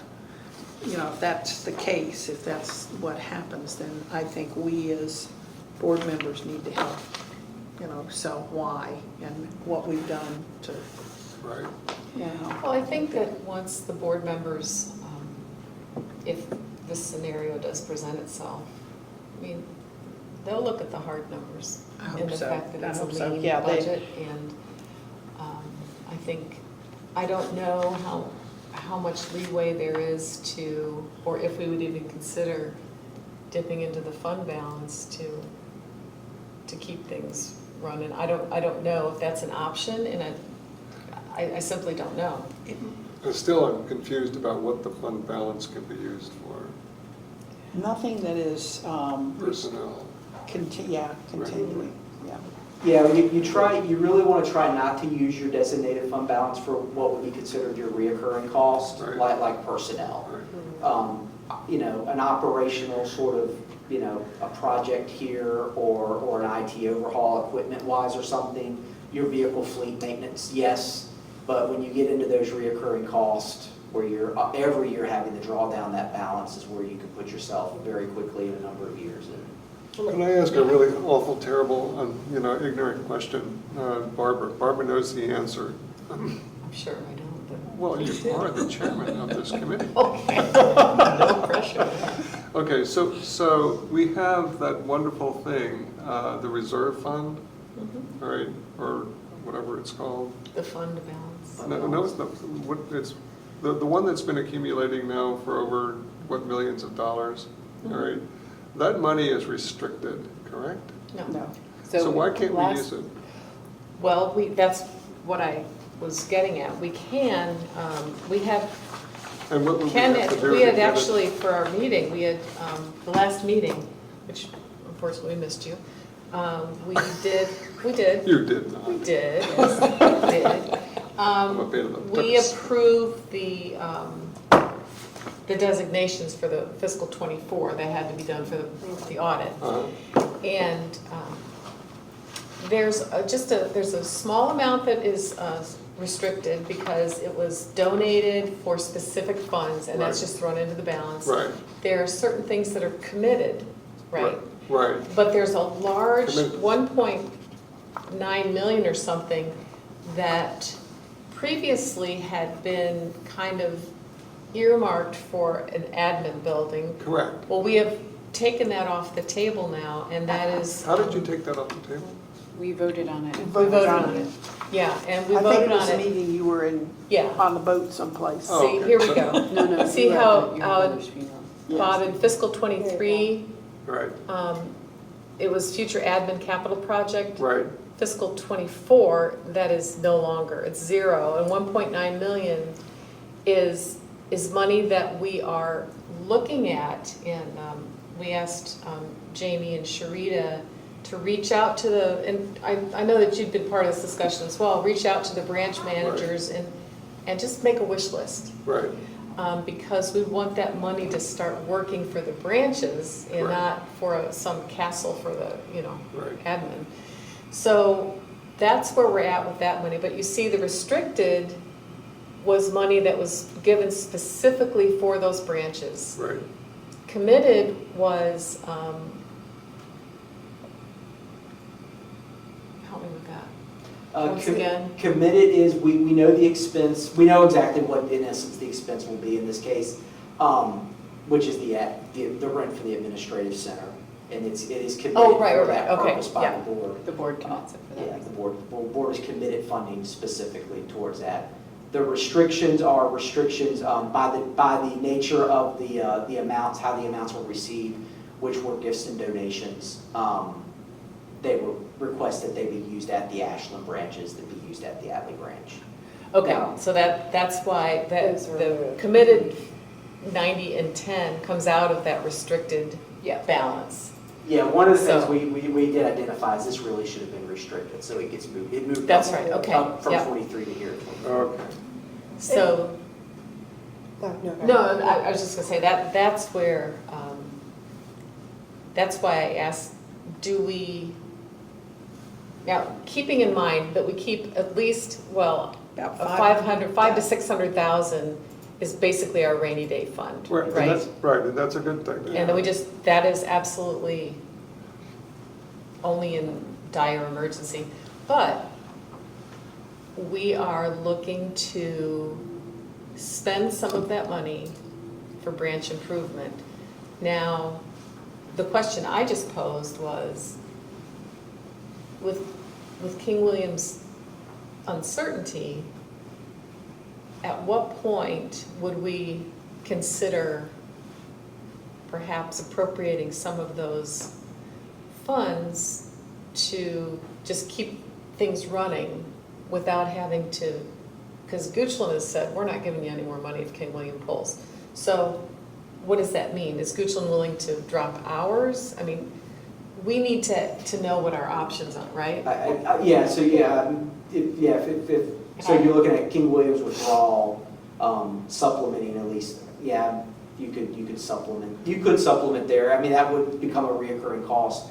We'd have to figure out exactly how long we would do it. Well, we could. Yeah, you put a restriction on Yeah, it, yeah. right? But Maybe- I would say that would have to be looked at every year because the locality, I think, would ultimately have to pony up and I think that they would ultimately. And that's some of the communication there, is sort of presenting, this year we can do this, but bear in mind next year, Yeah, or this is 2 years the from real- now. But Right. I And think I there's think- also other discussions to have too. Like, I think you want to try to stay in your operational budget. You don't want it to become the norm that you're pulling from Absolutely your not. reserve, Yeah, right? right. So I think if there is such a big change as this, maybe we need to start to look and say, okay, well, maybe we need to look at the administrative building. Is there another option that can pull it under one of the counties? Or, Right, exactly. that's $100,000 a year. So like things like that could be made, changes made. Yeah. I think, correct me if I'm wrong, Ken, but there was a year that a previous board had approved, I guess, an increase that would be taken out of the reserve fund. So we know that that is an option. Is there every year that you do that, is a percentage more that the locality wasn't expecting to pay in the year? Oh, yeah. You know, the year. Right, so- And so it grows and grows and grows, and then Yeah, when we it's a go And back. we slippery did slope. that over, during the pandemic, we had a year that we didn't do any increases, and then next year was a big increase for everybody. So it is a You know, slippery so- slope, but you have to if you make that decision, then you have to go by the restrictions that you put on, how many years you're willing to do this, or whether you can do so much one year and half of it the next year and then out. There's lots of scenarios that you can go through and you can define them, right? And when you get on that track, the county would know that, right? And the public in that county would also know it. So there could be a lot of pressure put on the Board of Supervisors of that county to make sure Precisely, that yeah. doesn't happen again, all right? Yeah. And allow you to move on. And if it does happen again, your decision's already made, all right? You're out. I mean, you can't continue to do that. We do that in the United States. That's why we got a $33 trillion debt, all right? I don't think that Yeah, we're it's going to do that. kicking the can, right. Right, You and can't- look what that's getting us, Yeah. right? So the public, I think, really doesn't understand money until you really do something like this. And I think it's important that you do it. Well, they don't understand, and nobody does until it affects you personally. Right. Until they go to the library and it's closed when they think it's open, Right. and they go, and they just don't. So I think that with creative thinking on our part in terms of living or working within our means, Right. but also focusing efforts on keeping King William in. Right. I really And I think think that's it's a, important. I think that 3 systems are better than 2. Yeah. I wish that King and Queen had not left, all right? I think that was really unfortunate, all right? That this kind of a discussion did not occur to allow that to happen. And I don't know why that did not, but it didn't. so, I mean, I think that we all are just really hoping that we can work with them to Right. get them to stay. We'll see. Yeah, I mean, this budget really does hinder on their Yeah. sort of commitment Right. to, Yeah. to staying at this point, is what we got.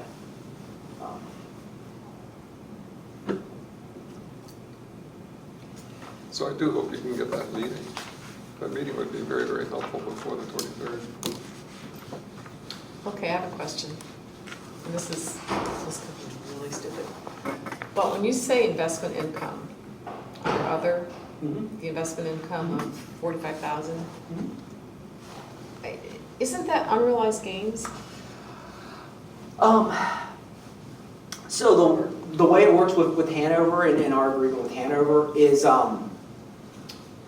it is in a sense. However, if we went today and said, Hanover, we need all of our money, they're giving us that, as it's calculated as of today, that realized gain. So it's, So that's the Yes. amount you plug in? that's Okay. the amount. Okay. I mean, yeah, I mean, and the reason generally that budget amount is very conservative. Prior COVID, it was budgeted at about 50, somewhere between 50 and 75,000 a year. It went down with COVID because it took a nosedive, and we actually had a loss of, I think it was $33,000. Sure. Now, our loss of 33, that's a lot for us. Treasury Services at Hanover, I think they were looking at a loss of, I think Public Utilities might have a $250,000 loss. Sure. So, we're a very small percentage of them, so that's why we can do that. But it is, I mean, it could be, I could go all through 26 and say, yeah, I've earned, $90,000, and if something, I mean, it would be catastrophic nationwide, we could lose that. But that's part of the reason we have that rainy day fund is so, sort of, if that bad happens, we can pull from that. But that's also the reason why we're only budgeting at, even though we earned 131,000, we're only Very budgeting conservative 65 Yeah, to sort of Right. hedge that bet a little bit Right. and protect ourselves. okay. Thank you. I Yeah. always get stuck on that one. Yeah. But I mean, I think this budget seems very well prepared, well thought out, conservative, within our means. I mean, I think it's ready to present to the board. What do y'all think? I'm not on the I love committee, this whole presentation is amazing. Yeah, you've done a Yes. really nice job, Ken. Really, really helpful. And you too, Jamie. Yeah. This is all Ken, he did a Right, great this job. is- And this is obviously, a we good job. discussed the budget, Yeah. but putting together this But very comprehensive. yeah, and and we can anticipating questions as we were going through it. I mean, I could tell that you anticipate all the questions we would have. It's like, oh yeah, I wanted to know about that. Oh, I was curious about that. So it's very helpful. So we'll be able to get this, right? Oh, yes, yeah. Okay. Yeah. You'll need to clean up some spelling and some grammatical No, we don't issues care about that. as I go. No, this is not an English class, this is. Well, It's only a library. It's only a library. Only a library, And yeah. it is before it's published on the website for public consumption. So, but yes, I will say, the one thing I would say, I guess my final is yeah, this is a pretty skinny, very conservative budget. In regards to the compensation plan, our compensation plan will be at the end of FY '26, going into '27, will be 5 years old. As Finance Committee, that might be something to look at in the future. To remain competitive. To remain competitive, Yeah. yes. Yeah. The previous version was more than a decade old.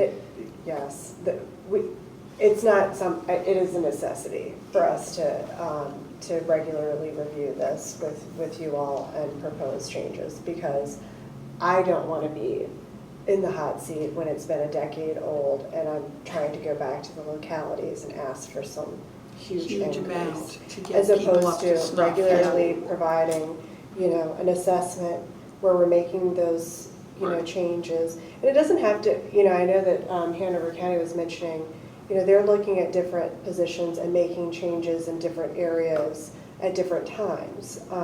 It doesn't have to be Right, a whole Yeah. sale, it doesn't have to be a overhaul. blanket, right, it could be There are certain strategic. positions that I think we need to look at more specifically Right. and our pay scale, even right now. So I think that if we can do that get on a schedule that we're doing that regularly, we can avoid the shock factor that was, what Yeah. year was that? Is that something we can include with the consultant? Yeah. Yes, I think I so. was Yeah. thinking I we think the might, consultant we would- might be able to. Hanover County as well has a person that right now is in HR is doing compensation.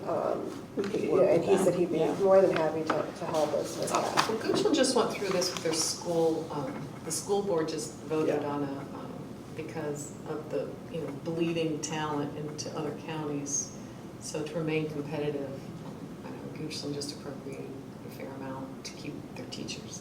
So it's kind of the same. It's the same thing, yeah. Yes, we do, especially our full-time and our librarian positions, they tend to get experience with us and then move to Henrico or Chesterfield. And you can't blame anybody because the It's a good training pay scale field. is different. It is. I think, I'm watching all these parts and pieces coming together, and I think the idea of doing the evaluation of, Right. you know, of who we have and what positions we have. Right. And then looking at this, you know, from, this is another perspective of looking at our staffing. I mean, I think the staffing survey, whatever we want to call it, will feed into strategic planning. It will help us navigate whatever happens with King William. And be able to go, if we end up, I mean, I hope this isn't the case, but a two-county system, to be able to justify to Goochland and Hanover why we were seeing this, you know, why we still need certain positions. Exactly. That will just help all the way around with those issues. All right. Can I just make one more comment? I would like to see that we do have some kind of proposal with King William staying at those hours, 40 and 52, because I just think then you're prepared for both of those scenarios for them. The other thing is, I just have a hard time going to Hanover and asking for another $2,000. Like, in some ways, I would prefer just to be like, we're not asking for an increase this year, and try to absorb that 2,000 another way. I just feel like it's I don't know. It's a small ask, but at the same time, it's like, I think it's a fair ask. I do too. I mean, I do too. You cannot imagine my palpable sigh of relief for my son Goochland. Yeah, well, why are you zero, saying yeah. that? Yeah. well, Goochland's at a 0 increase. Well, no, that's fine. I mean, it is likely not, I mean, with that small amount, not to be a thing. I mean, we It's can not a big zero. deal, Do you that's why I wanna- feel like, I mean, I can book it and make it 0. I mean, there will probably be some sort of operational savings that would get us at $2,000. Yeah, You know what, you might be saving it just by doing it. Just the number. I just feel it of comes hours. over nicely if it's like both Yeah. of the, you know, Of the Goochland and existing- Hanover I are guess. 0, the King William is basically just, if They're we increase hu- your they're- hours. They're human. Yeah, anyway, They're that's, human. you can overrule me, that No, was that's all just right. my They're human. thoughts. We understand, they're human. Is there any midway between 40 and 52? I don't know what the magic number is, but, I mean, 48 hours. Do you know what I'm saying? Like, is there any value in, or is that just too nitpicky? Are they kind of, is it either 40 or 52 or Like providing them a middle option. like a 48 hours? I mean- You know, does it make would that be any kind of difference? I don't, running your numbers is It's- not a big. It's not a big deal, it's just a He would be able to at this do point. that. It's just a I mean, I'd just be curious about, 48, somewhere in between, just to show that we're working to offer options. And maybe that would be a difference of X amount of dollars that might tip a scale, I don't know. So that might be something worth looking at as I well. mean, I can run them and put them, Yeah. sort of the back end as part of the proposal, so you guys can see what it does. I think the more The more options. and options we can offer and to say, look, we're really trying to work with you. You know, we really, and I think if we can project that, we really want you to stay, you know, and the value of you staying for your community is this, this, and this. And, you know, we're willing to look at different options to get you to stay and hopefully then eventually get back up to the 52 hours, you know. But, you know, kind of says to them, we understand, you know, you're a new board, you came in and there are financial issues going on, so, you know. So in presenting this, then we're gonna zero out and plug that 2,000.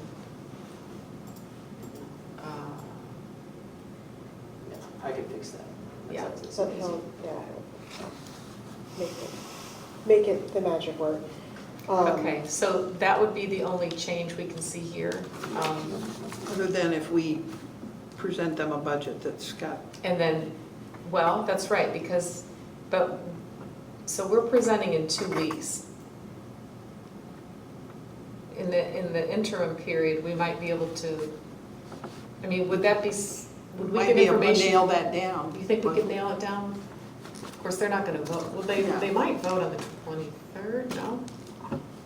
Maybe. I think that they will just. I think they're just really kind of opening it back up to talk Exactly, about it. talking about Yeah. what their options are. Well, maybe- But if we give them some options, Oh. then they have more to talk about, hopefully, Yeah. you know. But for our Yeah. purposes, we keep that 38,000 number in there, Right. knowing that if they do, well, knowing, you know, that number could change, and it's only gonna go down, it's not gonna Yes, go up. I mean, we'll Correct. prepare a couple different Yeah. documents that will have their options on them. So, but for our purposes, for our meeting, unless, I mean, because they're not gonna vote until, at the very earliest, they vote in October, right? Because they're gonna just, this meeting, they're gonna vote to talk about it. They said they're opening it up for discussion. Opening up, right. Because I don't think, so they still have their withdrawal. They have not rescinded Right. that motion or that decision. So I think this is just a discussion to help them make a better informed decision about what they want to do with Okay. their libraries. It would always be nice if we could go back to king and queen at some point. and Well, they talk do about have the that option, again. if I they don't could know. ever get a library together, get it certified by the state, then they can petition to come back involved, according to what I saw. Right? Right. I mean, it's I just a think time it schedule might, of 1 year. yes, it might be more difficult to get Hanover and Goochland to. Right. I mean, because, I mean, I think it is worth recognizing that this is a lot of effort for the library board and the library staff for us to be considering all of these options Right. for King William William. County. I mean, we're happy to do this, but I know, we also want them to be a good partner to Hanover and Goochland. Right. As Well, I think they got it when the Library of Virginia gave them numbers that were quite staggering from what they thought they were getting, right? That $600,000 doesn't look bad, right, from the standpoint of what they were getting. And maybe that taught them a lesson, and they're going to lose a lot if they pull out. So hopefully they're becoming a little bit more educated as to what this unity of 3 counties working together to provide their public is all about.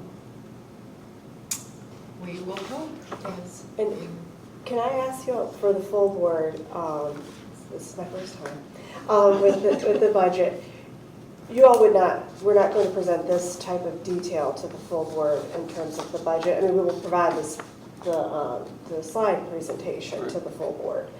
But what are you all looking for in terms of a budget presentation for you all to consider as a full board? I think some of the information that you've given us from this. Kind of a condensed version of this? Is that? You know, the idea of saying that, that this, if we, I think the question is gonna come up, what if they pull out? You know, how is it Okay. gonna affect other divisions? And I think that if you can go into that spreadsheet that you had prepared and say, these are the things we're looking at reducing. We are gonna take off, staff that we feel like we need, but we're gonna take it off of here. We're gonna take off books and supplies, materials. There'll be salaries that will, I think it's important for the board to understand that we're making tough decisions. If they, decide to leave, we have tough decisions we as a board have to make. And I think it's important. I have to tell you, I feel like I know more about what we are doing with our finances in the last 6 months than I have known for 4 years. So I feel like the more information board members have, we are responsible for the fiscal. What is the downside to showing the slideshow? I don't have any problems with it at all. I just didn't know, for time, I mean, I know we've had lots of packed agendas. If the I think expectation is this is- present I think this this is entire perfect. presentation I think to this the is full important. board Yeah. at the board meeting. I think this is love it. important, I think yeah. it's good, it's smart, and And again, like I said, I think it's the more the board knows what we're doing with our finances, I think the better. well, also the public. I mean, people are gonna be watching this, they're gonna Yeah. be, this Oh, yeah, whole that's right, we'll have an thing. audience in that meeting. Yeah, well, and fairly so, I mean, because people are watching what happens with King That's right, William, they and are, we'll be right. saying, this is Yeah, this is a what good, might happen. and I think this is So, a good message. I think it's great, it's important information to get out there, This so. is- The only thing that I don't, we ran these numbers when they were going to ask for the early withdrawal. So these were numbers based on if they exited in June, Right. not if they stay until the end of FY '26, which I would be mean, that's slightly the way I different. would present it, though. I think the one that should be presented to the full board is with King William staying through FY '26. Yeah, 'Cause I get the that's what sense we've got that right here, and Yeah. then the It was other helpful one to is- see the other one, but I don't think we need to present that to the full board. yet. Only if it's asked for, and it may be asked for, is Yeah. what I'm saying. There may be Yeah, someone right. who's, If we need to have a sideline and do Right. that. that we can, could but jump into that and say, yes, we have. I wouldn't put it up because I think it's, yeah. I can put some generalities and make some notes and just kind of Right. talk from my bullet points. So I mean, so we're looking at the 6 slides here for the presentation. Obviously, the board packet will have more of the nuts and bolts with the branch and the shared services and the payroll summary. And then I will have some notes for questions asked to be able to ask off this sheet without presenting the sheet. Yeah, I wouldn't unless- present the sheet. Yeah. I guess unless you guys say present It's a little the sheet. grim. I was gonna say, that's really our kind of rough. Work, Yeah, it's a working- We are it's a not. working document. and it's an eventuality that we don't know yet, so. Absolutely. Correct. And it's kind of scary. I mean, I just It hope is. that we don't get there, I really do. Well, and I think that if we can meet with William, we may be able to come back with at least a little bit more knowledge of, what we might be looking at, whether we're talking, them leaving, and, I will try, I plan to send an email to their board. I'll copy you in, Okay. obviously, on that by the end of this week, which will give us a couple weeks here Yeah. to have some dates. and I'll work my schedule however I can possibly work my schedule. So I noticed, we had talked about the hotspots. They're actually under equipment, not under books and materials. Yes, Correct. they are a shared service, but they're under equipment. They're under Yes. equipment. And it was significantly less than I was expecting after our discussions on Monday. Is that because of the E-rate stuff that you're thinking about, or? we don't have firm numbers on that, so that's still sort of, but that is something that could change in the next 6 months. If we find out E-rate will be supporting that. And a lot of what E-rate does is they'll take your current year's expenses and they don't give it to the another 12-month cycle. Oh, okay. So it could still be, yeah, is how E-rate. But isn't hotspot use decreasing? No. Or is it? No, actually, it's It's not. not. We were Really? surprised. I didn't Oh, I thought it know. was. If you go to the catalog and you put hotspots, search hotspots, that's how you can find. Yeah, we have, our holds list is on. As long as the number they have We available. do. Oh, no We kidding, do, okay. Yes. I had heard I mean, that they they are were. waiting lists on hotspots. Wow. Yeah, they're a hot ticket item. All right. Well, We have, on our T-Mobile, we have we have Verizon and T-Mobile hotspots. 146 holds on the T-Mobile hotspots. I don't know, did that one, Verizon.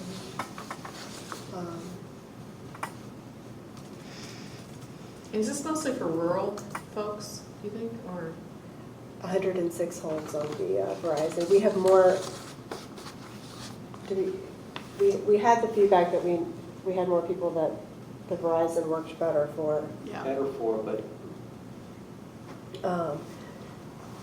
It is. I mean, we pulled numbers, actually, I had them ready for King William, that the not overwhelming majority, but the majority of the hotspots were going to King William County residents, I would've- being checked out there. I think we have some in the western part of our. Western Neutral, but I was just slowly saying, as and there are Where's the fiber hotspots? gets out there, I mean, I How do they would decide imagine where that they're the numbers should start coming down. They are, and yeah, I think that there will always be the need of the folks that can't afford Sure. So you're gonna the library. fiber service. I'm still waiting for Are you? fiber. One day. So, Well, all right, so are we good on discussion of the budget?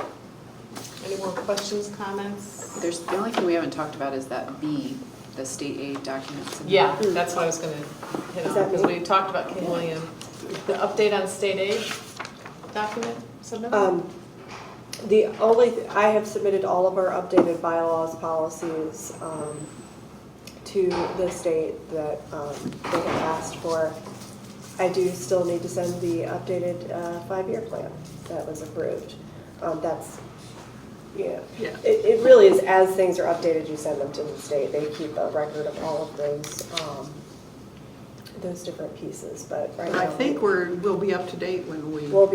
We'll be good. We're gonna be heading into bibliostat season, which bibliostat is our data that we collect and submit to the state. I'm sure we'll be hearing about that soon. Bibliostat? It's called bibliostat. So the state asks for all sorts of data points, you know, our circulation, what's in our collection, or how many staff people we have, and they collect that from all of the And that's how they determine the state aid. bingo. And when do we get the state aid number? We complete bibliostat and certify that. What did we get? I sent out the award maybe last month. The 24 award letter we got last month, or I guess 25 award letter we got last month. So that's been finalized. And then ideally, I think sometime late spring is when they'll finalize the 26 award.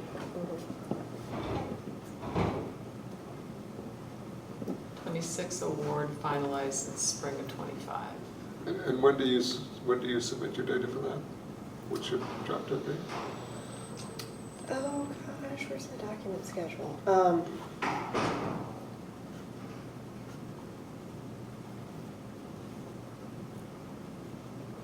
I believe it's in December. I'll have to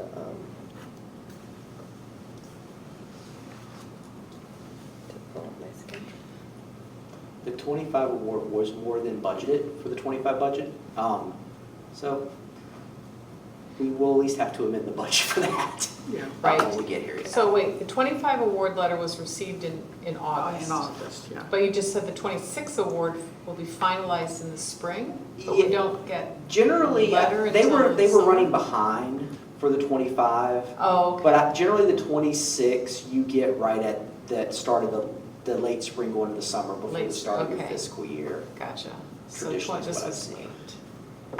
late. The one for 2025, I know was late because I got the page to sign it Yeah. the 30th of June, or no, the 29th of June. Yeah. So I know that was, no, it was, Okay. Tom was still here. It was, I don't remember when it was, but it was late. In And I fact, it remember when was. you had to do it last I had minute. to, yeah, I had I to do remember do that. it on my husband's computer because I couldn't sign it on my computer. As I said, the exact date for bibliostat hasn't been defined yet, but it does happen in November, and then we need to send certified copies of our audit in the winter. And then that's when, Those are Our some of the state things that aid could actually application. go on that calendar. oh, that is true. As I say, the state aid Yeah. application is due by June 1st. June 1st? June 1st. And then So it August must have been 1st, end of there's a May deadline that I got for it. the budget, how we're going Because to Tom was spend still it. here.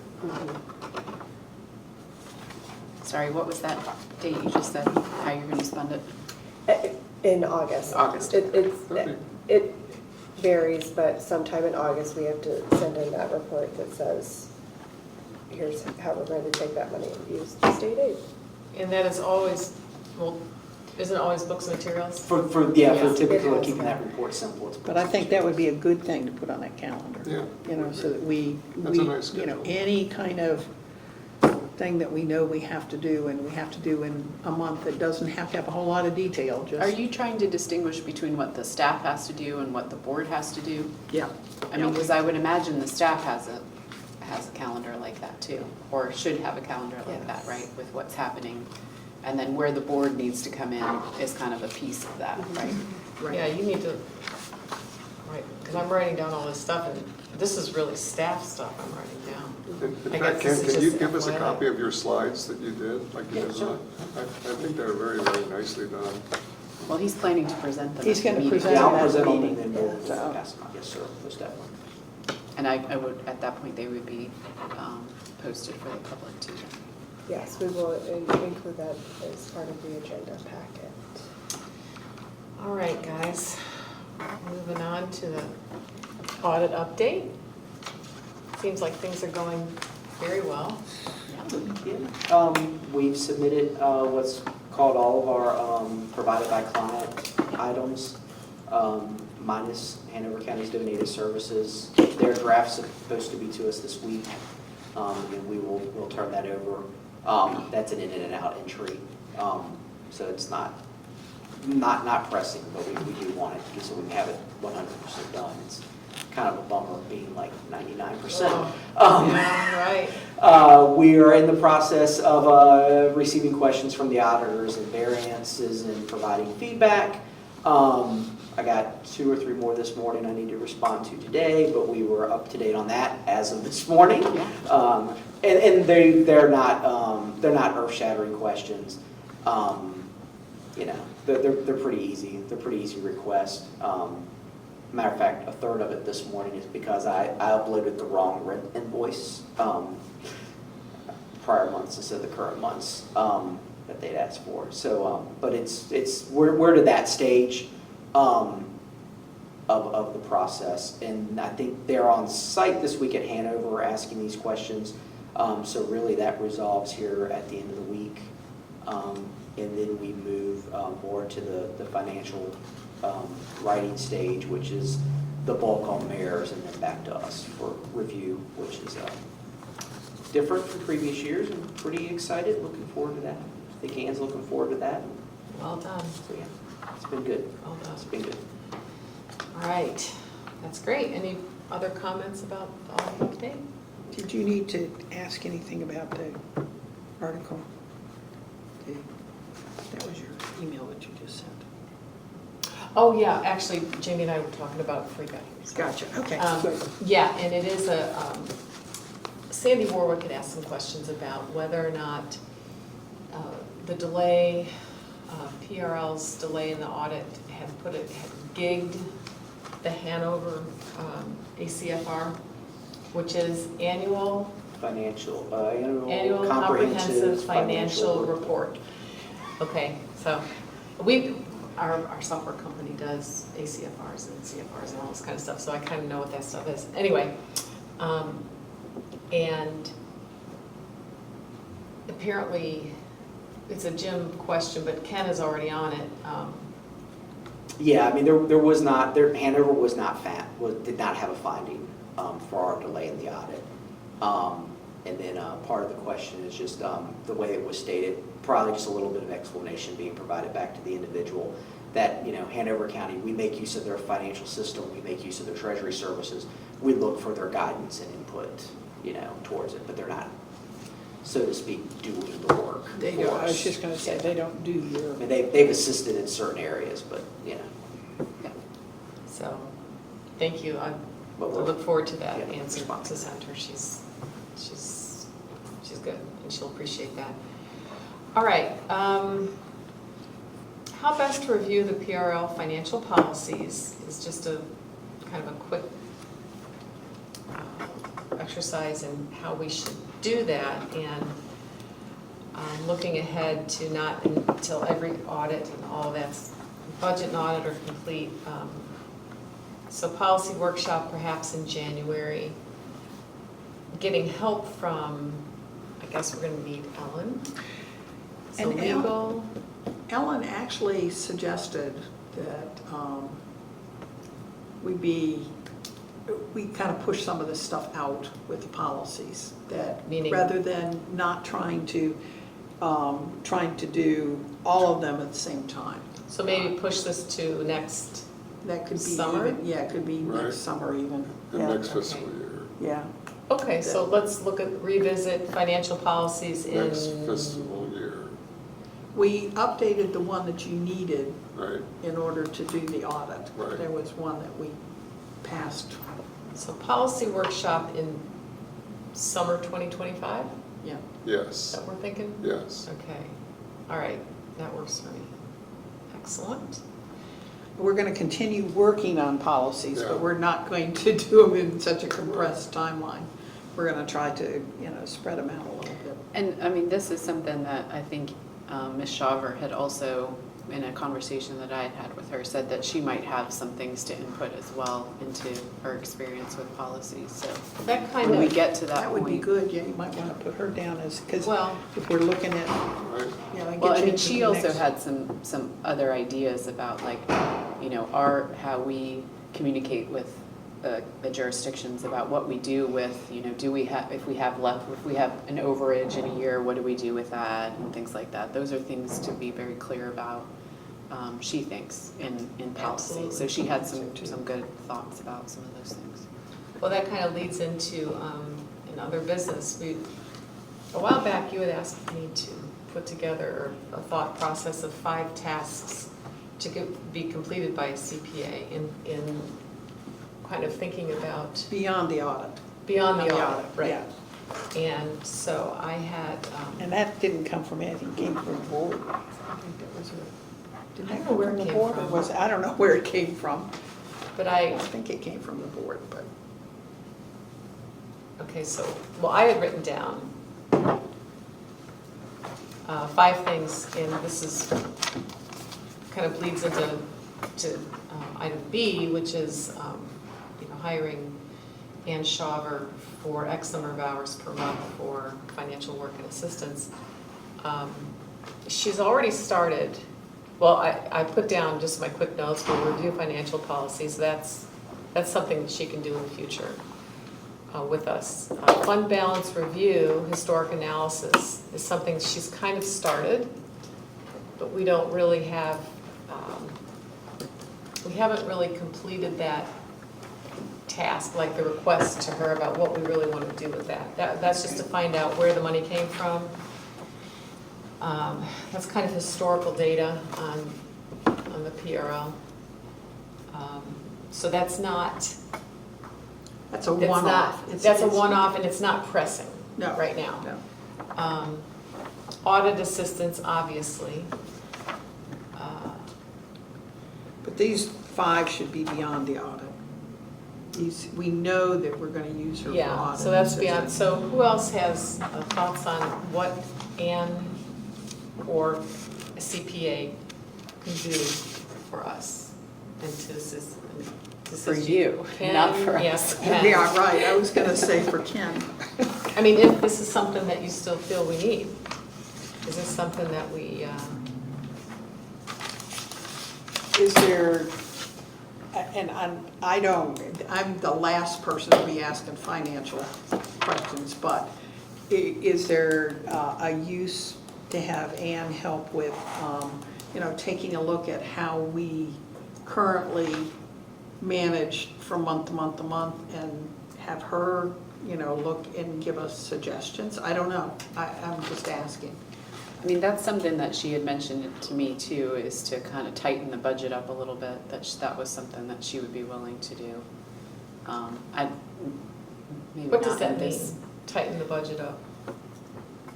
Well, I'll let I you- mean, she's probably, it is all done, right now, one set of eyes. It probably not a bad idea to have maybe a second set of eyes before we get to this level of Okay. letting her look at some of that going future.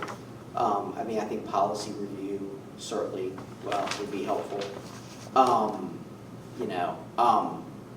One of the big things which we look forward to with her and use her on, even just slightly right now is once we get something up and going, the train goes. We've just got to get the train going, and particularly with either new GASB directives that would come down or financial mandates that would come down, particularly on the back end that comes out of the audit. So you could call that audit work, but really it's not. It's kind of just that you changing your business, your financial procedures and stuff, where she could help us with. I mean, it would have been tremendous to have had her 3 years ago with the introduction of GASB 87 and the leases. We went through a lot of heartburn on that, and not just us, I think really localities wide, which is why now software programs like DebtBook exist to help you do this, that weren't there a year before when everybody started with it and they saw the scope of it. So I mean that's Anne is very in touch with that stuff. I mean, at the forefront of it. So how would we word that? Just that So it's- she used the term agreed upon procedures, AUPs, is that? Yep. Agreed upon So procedures. that's like when you're setting something up new, how you're going to actually manage that and run the information, be able to provide the information. I'd never heard of an AUP, so. Yeah, that is a. An AUP is really more specific for the library. I think in the past what we've always done is we've taken the lead of the larger jurisdictions. And what we found over the last couple of years is, that doesn't always fit our model. We run into some problems with that, particularly we're following them and then we go to them for advice and then we're kind of, we shouldn't have done it that way. So that's where, a great area for her use and where her expertise is. To help it make library specific. Yes, look at it, more specific for our operation. Now, when we break it down to, because to create a motion that you can see in B here, recommending the hiring of Ann Shaver for up to X number of hours per month for financial work assistance, is it possible to give a reasonable estimate, breaking out how many hours you could theoretically average per month that you would need assistance? And obviously some months you won't use it at all, some months you'll use it more. Yeah, I think we've got, particularly now going forward to this year, she bills every month, so we can see the hours now every month and start to bill. And this off is of in that. addition to the audit. And This in has addition nothing to to the do with audit, the so we audit. can look at the audit and then sort of, she does keep a pretty good log of detailing. I don't think we've really had any non-audit related discussions, to be honest with you. We've probably touched on a few here and there, designation of reserve fund, things like that. But I can break that out and see, how that works and look at how she And charges for somehow or that. another, we need to build into this that enough flexibility that if there's some major Gadsby thing that comes up, that, we need, 1 month we're gonna need 25 hours, of her time just so we can figure out where we are. But, the next month, maybe we only need 10 hours, somehow or another, Is we she need under that. contractual? Where does she? She's under fall? contractual. She's under Yeah. contractual. Just something within this motion that makes it flexible enough that we're not, we don't reach 15 hours and go, sorry, we can't talk to you until next month. I don't want that to happen either, though. And you would rather it be a monthly basis than a project based? I think so. Because she I might think have a so. question, it's sort of like having a lawyer. It's like having a retainer. Yeah, right. Can And you do we- something like that? We functionally do right now. Yeah, I mean, it we sounds know her like hourly so, rate. right?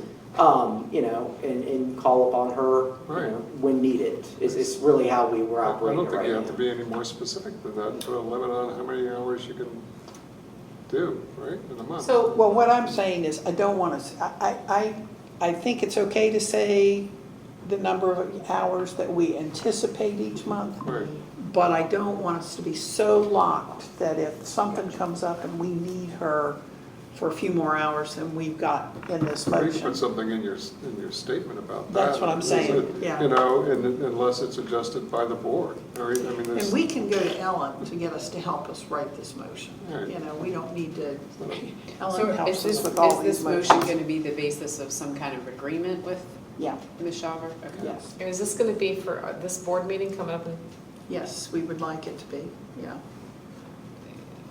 so, And again, Ellen, I know will help us with this, so. Now, we do have an agreement that was signed by the previous director and her. I can provide you guys with that. I mean, it's very, I mean, it basically says, this is my cost per hour, or these are the kind of services I can provide, which is very wide scope of financial consulting services. she's 178 an hour, is that? No, she's 190. 190. 190, where'd I 190 get an hour. 178? So 190 Well, I an think hour. it was She- 178. That could I think change. it went up to Okay. 190. So 190 an hour,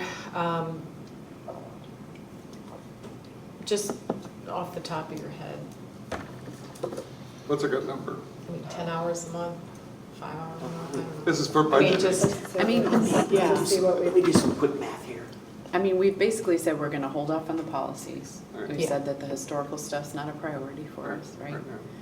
I mean, there might be some agreed upon procedures. I know there were some Gatsby things that the auditor made us aware of in the last audit Right. that were coming up. So she might be able to help with some of that. The budget is basically kind of done this time around, so if we want to get her in on the next process, that's going to be down the road, right? so I mean, if we were to budget for 10 hours a month or something, and she didn't work didn't do anything basically for 3 months or something, then we'd have banked 30 hours, right? I mean, this isn't up to, with the clause in there saying we need some flexibility if there is a fire to put out. And X number of hours at X dollars per hour. What do you Yeah, I mean, I think if in general, if you guys want to, you know, say, you know, we're looking to use her an estimated 10 hours a month, maybe, works out. I mean, kind of doing the math wise, you know, that puts us,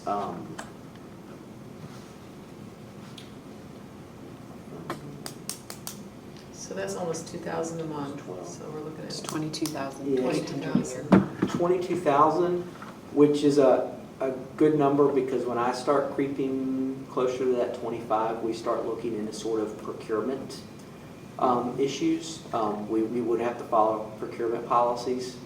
So, you know, then you're looking at opening it up to bidding. Okay, and where does this money come from? How do we put this? It's in the contractual, right now. I mean, Contractual, okay. I did take a look last year what she billed, and that's built in. So, I Okay. mean, we do have about 15 grand here now. So, I mean, if anything, I don't think I would amend this year until we get closer to seeing where we are here at the midpoint of the year, but I think we're okay right now. So What this are is- Go ahead, I'm sorry. No, I was going to say, is it more that we want to have some kind of legally binding agreement with her? Or, because I feel like the way that it's being managed now, as long as it doesn't go over a certain amount of money, I think that's working. So is it just to, I'm trying to understand the need for the. I think The need that, for the motion? that Ellen felt like we need to have something in writing that, you know, that says we're, you know, that, and I don't expect Ann to walk out the door and say, oh, I've gotten something else and I don't have time for you anymore. I don't expect that. But I think she was looking in terms of if we have if we have a patron come and say, you know, you don't even have an agreement with this person. You know, I think that's where it's coming from. Okay. Is to So make sure that, this is something that Ellen would like to see? yes, yeah. So what is the difference between that and just having her on as a retainer? I mean, that's an agreement. Is part of the issue maybe because Ellen doesn't realize there was a document Maybe we signed need to previously? update that We just need to agreement. produce that? I mean, I can do Yeah. that, and get you guys that and get it to her. Sure. Would That that be would the first probably step, be- maybe? That'd be very helpful. Yeah. to Maybe we That's can what I'm do a thinking. three-way call with her. Yeah, And, that would be good. You know, figure out. Yeah, Yeah, okay. I like that idea, so, okay. All right. But I mean, I think it would be good if you want her to help with some of these things, like tightening up the budget or taking an overview of the budget. It would be helpful for us to say, okay, for the next financial year, We'll do when it. you start doing that, we would like you to, Yes, put that in, right? yes. Mhm.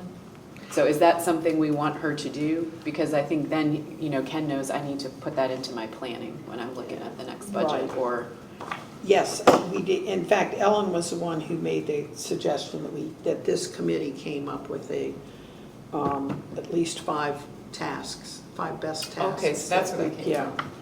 Okay, yeah, so, so, well, those would be the things, sort of like the agreed upon procedures with new Gatsby directives and things like that, helping us kind of tighten up the budget a little bit for the next fiscal year 27, right? right, Audit assistance, which she's already doing, and policy, which will be down the line. right.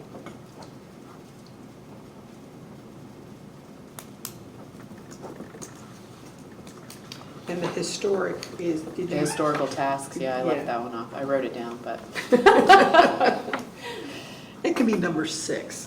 Well, the reason I left it off is because I did have a conversation with Jamie and Ken after the last meeting where they said that they felt they could provide a lot of that missing information rather than going through Ann at this point, because she Okay. doesn't really have access to a lot of, she's given us as much as she can access online.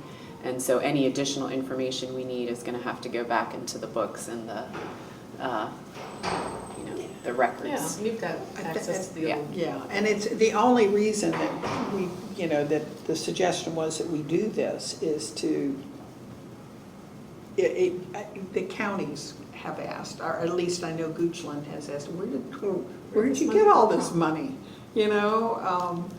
And so I think that it's, They're not hounding us for it now. no, they were. But, they were.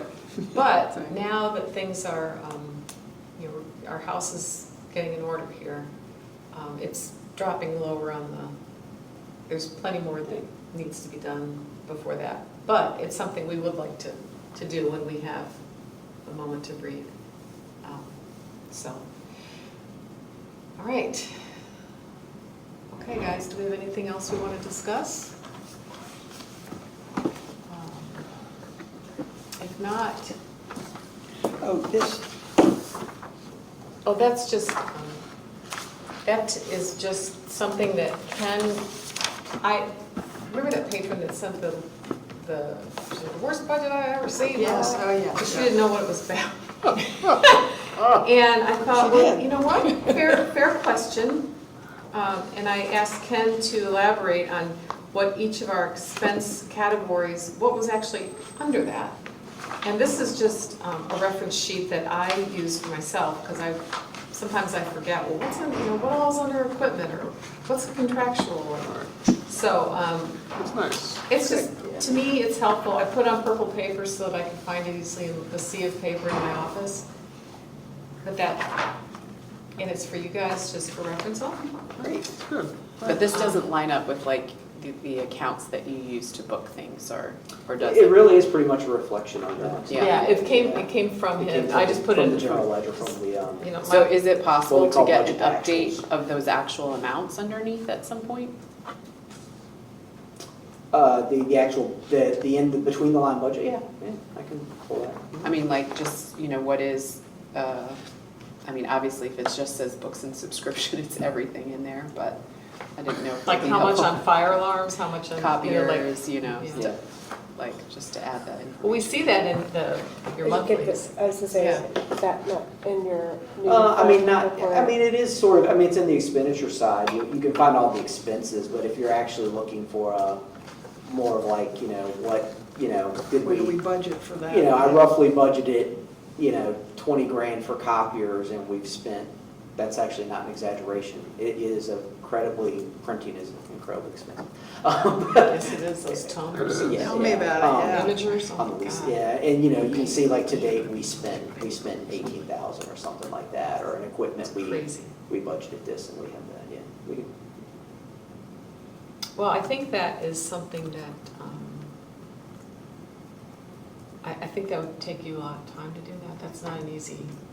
Well, that's Depending why I on- was asking if it was Yeah. linked to the, It's a bit of a lift to drive it out. I mean, we use it, I use it and kind of roll it up to start doing the board report, but the board report is the basis. I mean, for if some I of was that. gonna do it in QuickBooks, I'd have to create class lists. Yeah, Because you don't want to junk up your chart of accounts, but, that, it would be an extra step.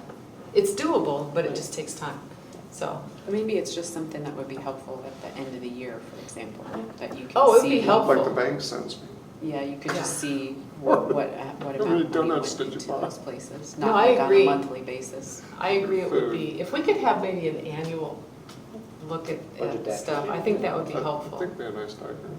Because we do get the at a glance every month, we Yeah. can kind of see where everything's going, but when you put it all together, then you really get, you I can mean, start seeing trends. One of the things I have noticed is we tend to, as we get to the new year, right, we get very excited. And we get the new fiscal year, and then we go in 6 weeks later, and we're looking at the new budget. We very quickly, as soon as the year ends, seem to forget about what we just did. And it just, like, I look at it, but nobody really else seems to ask. So, Well, and I know this is something I feel like a broken record, but I think it kind of goes into many different areas, and finance is one of them. I would still love to see the breakdown between what we spent in different vendors and books and supplies, or books and materials. I'd love to see the breakdown between over the whole fiscal year, Baker and Taylor, Hoopla, Libby, by vendor, just to get an idea of what That's an what easy sort of. pull, that's, That's I would think that would be. I an can easy- get you that. Yeah, Okay, vendor I'd love reports to see is that. much easier. I can schedule Yeah. that, have it for the next, I guess, finance committee, we can do that. That'd be kind of I fun. know, because do Hoopla and Libby and whoever else, who are the other biggies? Well, Yeah. it's not big, Canopy. Canopy. I mean, do they just have a lock on the market, basically?